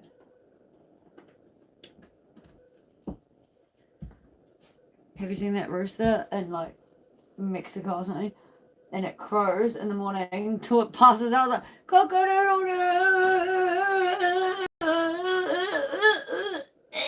And then it like passes out on the ground. Fuck, it's funny. Here comes the chicken rooster. The chooster. Don't come in the house. Don't come in the house. You look like you've had a hiding. Look at your head. It's got black spots on it.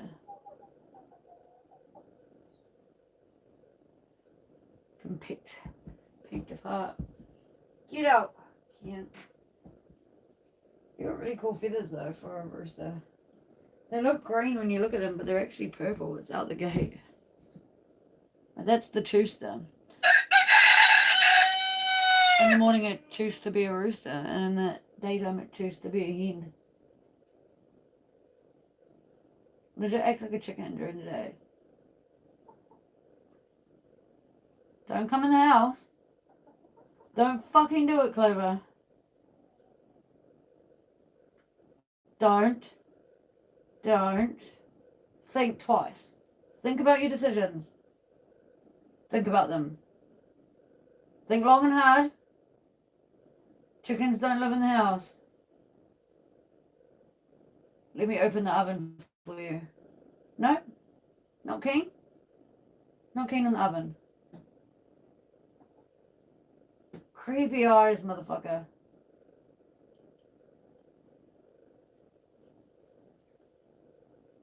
Go get some black eyes like your cousins out there.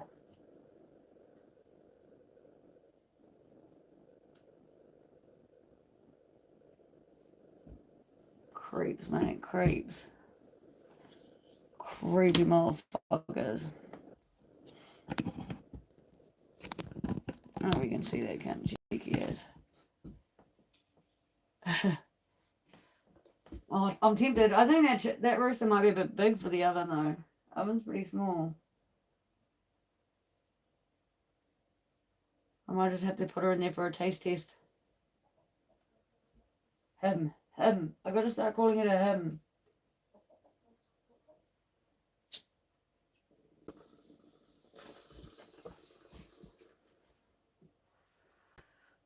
Get high, chicken. We'll pre-smoke ya for the cooker. Well, you're not keen.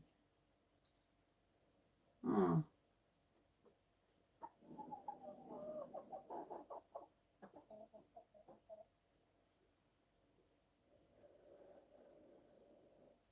Oh, was it you two, Scrappy Noy? Get a look at your ugly face. Oh, was it you two having a fight, was it? You both got fucked up faces. And anyway, what the fuck are you two fighting about? Because you're still not the head rooster, so like you don't get to do anything. What's the point fighting each other, bro? Fight the fucking big dog, mate. Use that pea brain for something.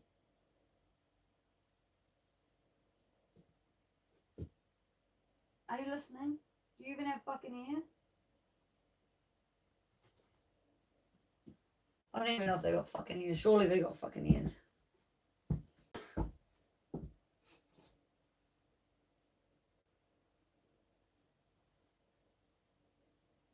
Yeah, these two cousins, they've been scrapping it out by the looks of their faces.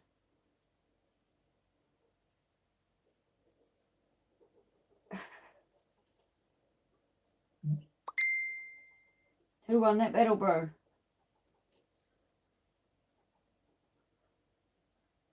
Don't come in the house. I'll put the oven on. I'll preheat it.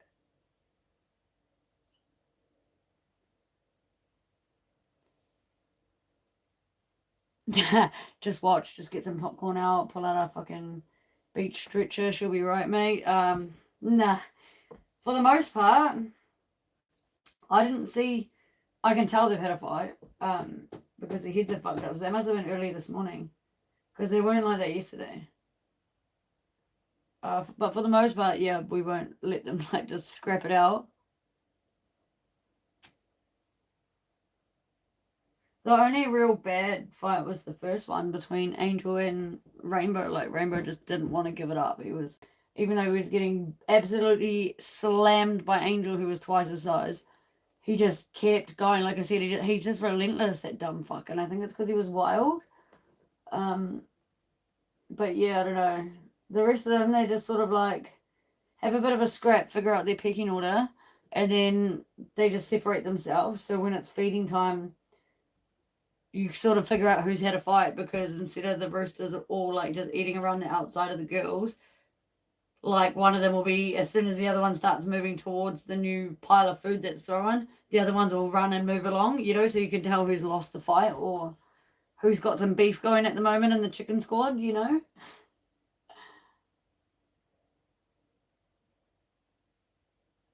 Well, ideally, you just shouldn't have this many fucking roosters. You shouldn't. Like, the amount of roosters here would probably, like, provide for, like, a flock of 200 plus chickens. 300 plus chickens, maybe even. Hey, Wezza.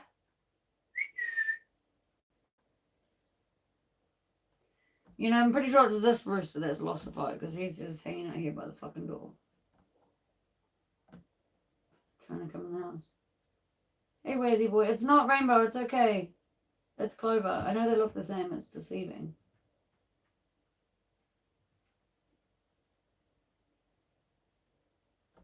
Even the dog's scared of the rooster because he gets fucked up by the rooster. Clover, you just gotta wait till like 4 o'clock for food.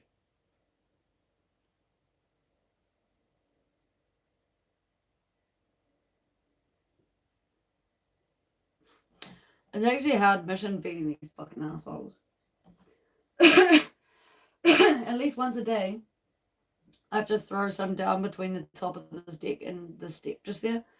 Because there's like a missing 4x2 or decking piece, whatever. And I have to feed like the little baby chickens, or almost not babies now, underneath there. Because they can still get in at the high end of the deck, but the big chickens can't. Otherwise, they don't get no fucking food. And then, yeah, these roosters, you sort of got to like watch who's been having fights and then sort of like make sure they've got like a little bit of food on their side and then throw the rest of them fuck off. But their food pot doesn't last long because the other roosters will see that they're there and come and take it off them, you know, easily enough. How old's your puppy? What sort of puppy is it? Your cats are fucking assholes, man.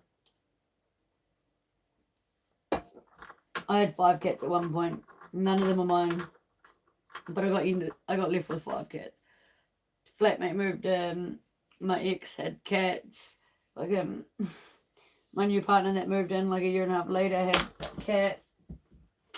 Yeah, it was pretty intense. So I ended up stuck with 5 cats and none of them were mine, and I had 3 puppies, which I didn't actually want 3 puppies. I only wanted 1, but I felt sorry for them just being by themselves at first, you know. So stupidly took on 3. So I had like 8 of these animals, and bro, they got fucked up by the cat. Oh yeah, mean. My first ever dog was a purebred red-nosed pit bull with papers, but she'd been abused for the first 6 years of her life, which was fucking sad and hard work. So for like 2.5 years, we had to do so much work and spend so much money at like specialists and stuff like that to turn her around. But in the end, I had her for like 14 years, and she was a beautiful dog in the end. The only thing is she wasn't ever able to be socialized around other animals because she would just try and go them, you know. And she was a beast of a dog. She was a 45-kilo beast, that motherfucker. And because she'd come from an abused place, like, I toughened that bitch up. Like, I made her a tank, you know, so that any motherfucker want to try to steal her, like, you couldn't bribe my dog. Like, no one else could feed her but me and my dad. Anyone put anything in her bowl that's not hers, she would just not eat it at all. Like, you couldn't force it in her mouth because she just wouldn't take it. You know, she'd fucking pin you against the wall and be like, "Arr!" But she wouldn't bite your face off. Like, she was a fully trained, very good dog at the end. Yeah, but I didn't ever want her to be abused again, so I tried to do everything that I could to alleviate that from ever happening to her again by teaching her some protection for herself. So yeah, she had a lot of muscle on that dog. She used to drag around fucking tires and like hang from them in the tree on her own accord and like try and rip them out and stuff, you know. Like, she was a beast of a dog.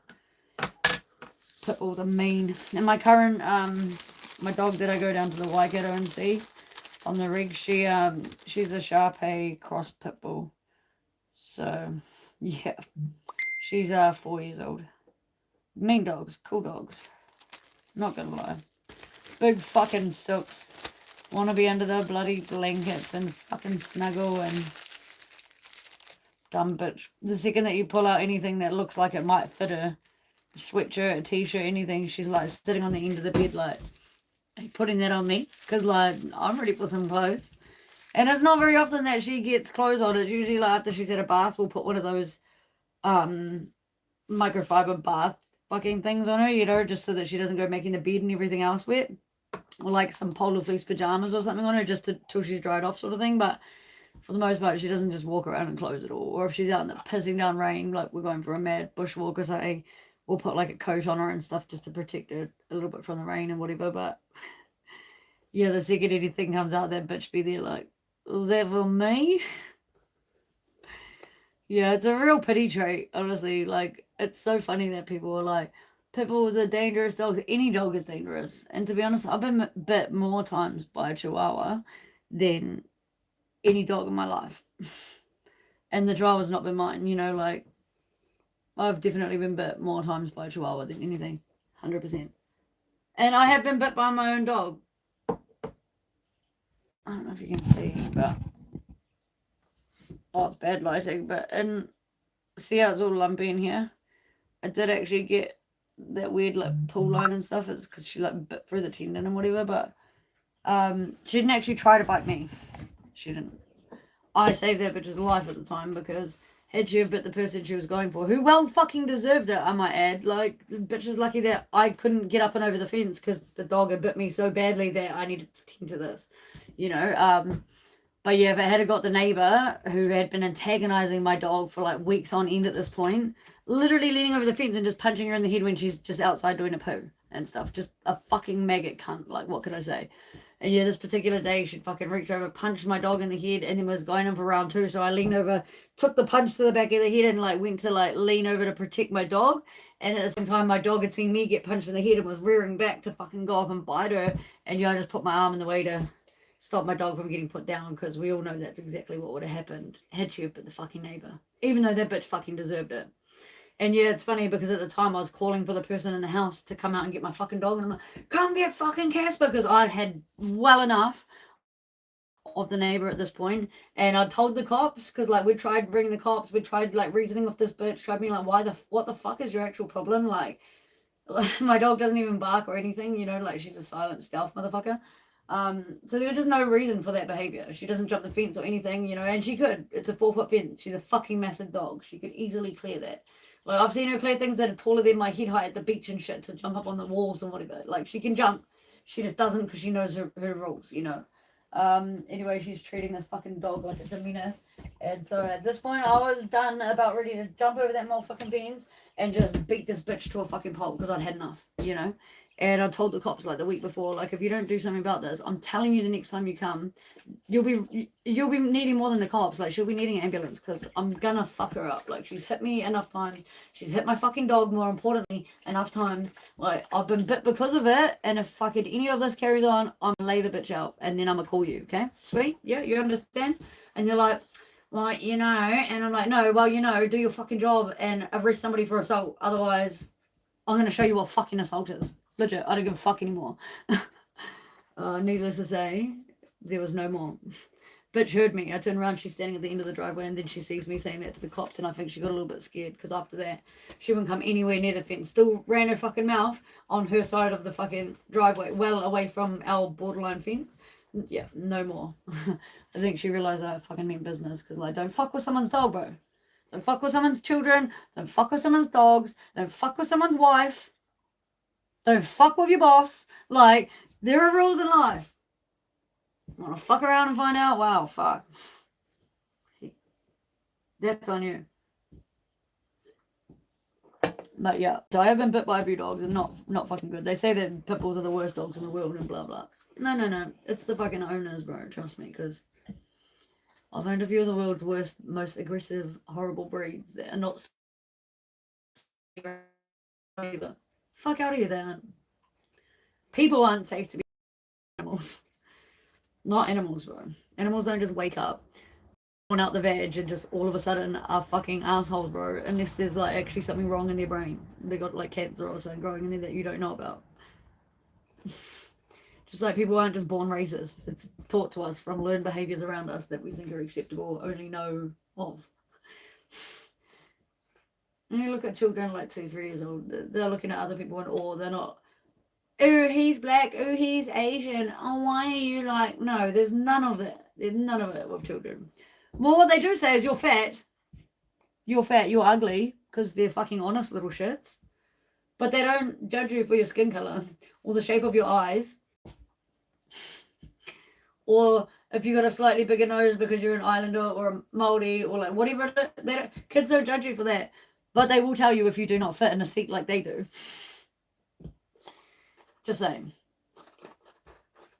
Kids and animals are the same.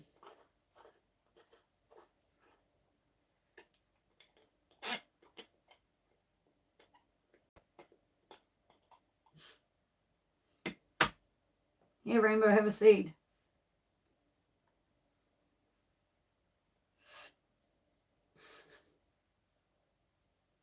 You want another one, bro?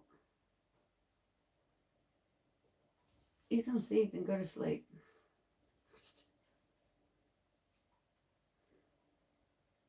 Oh, sorry, I only had 2 for you, bro.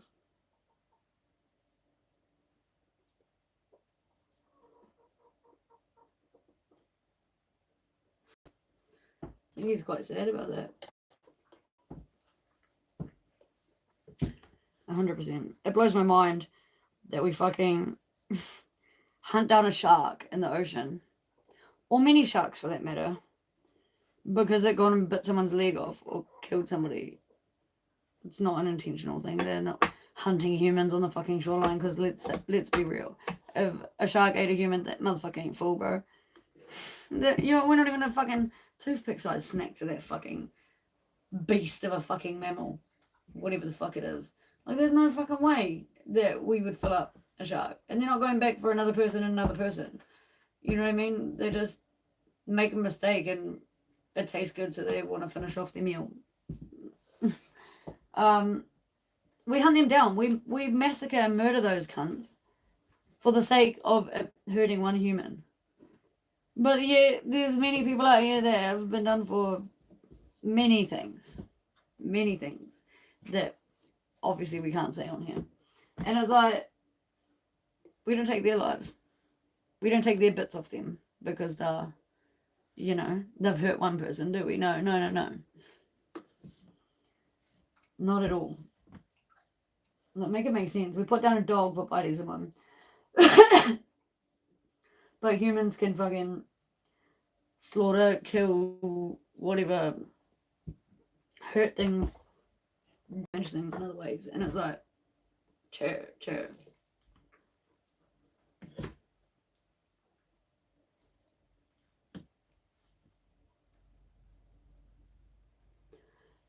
No, we're not. We're not even a snack. Like, they hunt other things that are way bigger than us.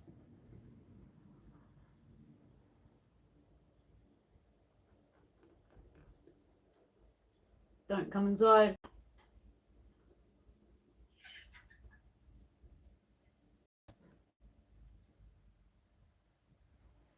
What, is someone actually here? I think somebody actually might be here. What the actual fucker is happening?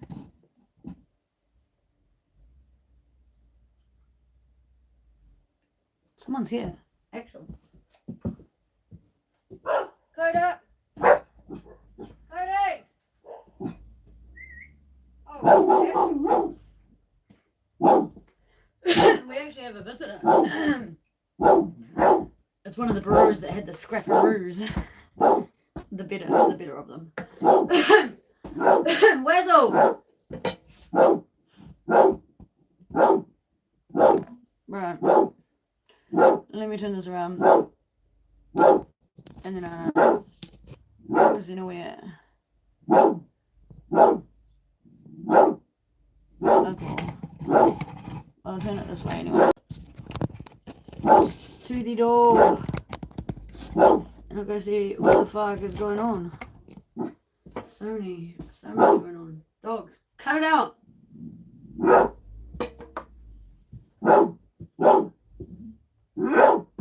it.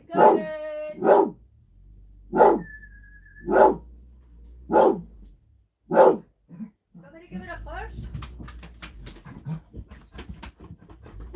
Say it, Wes.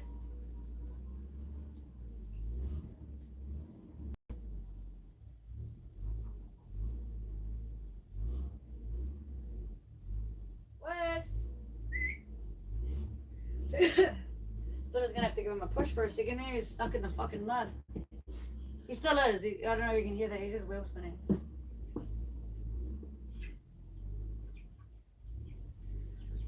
Oh, I feel like I'm gonna have to give him a push. Hold on. Fucking idiot. Why do people do this?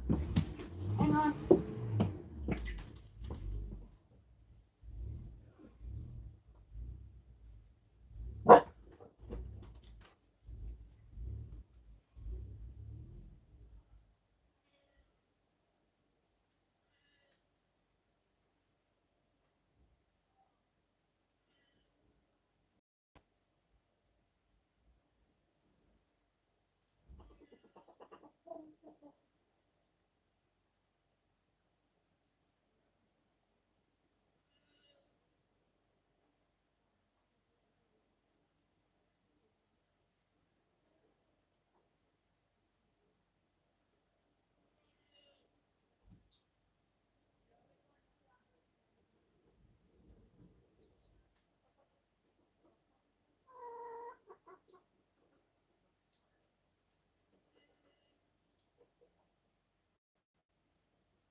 Oh, yeah.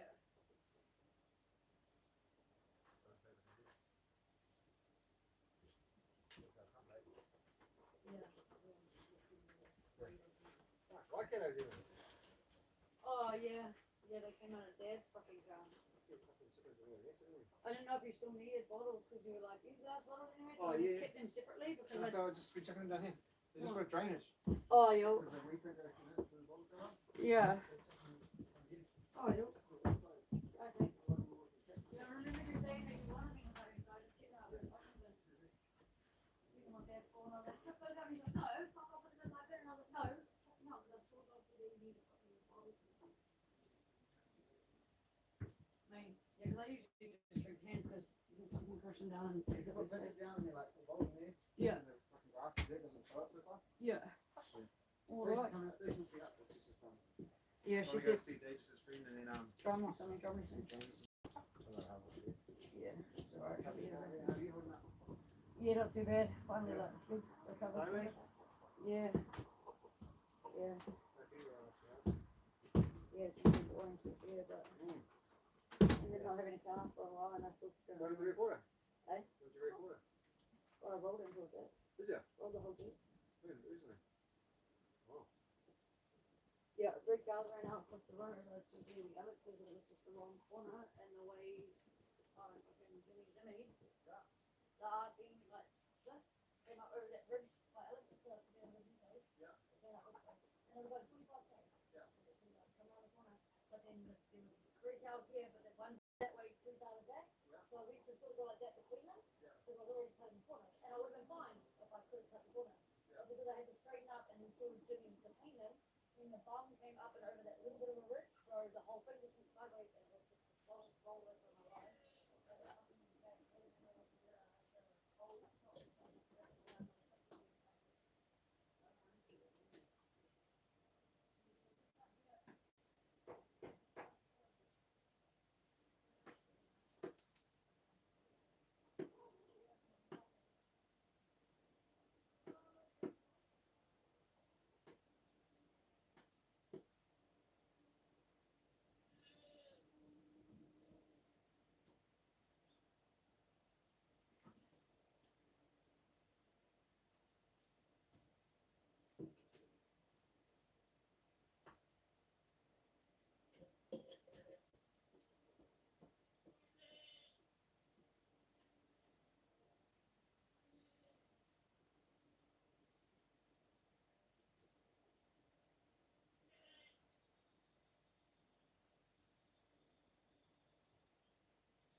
Yeah, and I was like saying, Alex was like, I wish I'd been fucking absolutely pissed or like driving like a dick or trying to have a skid or something. Yeah, that's a bit.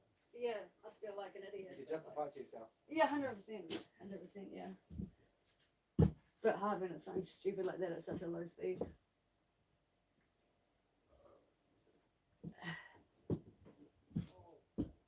What? Oh, by bugs? Is there any chili powder here? Chili powder, you can make like a chili spray to protect it. Eh?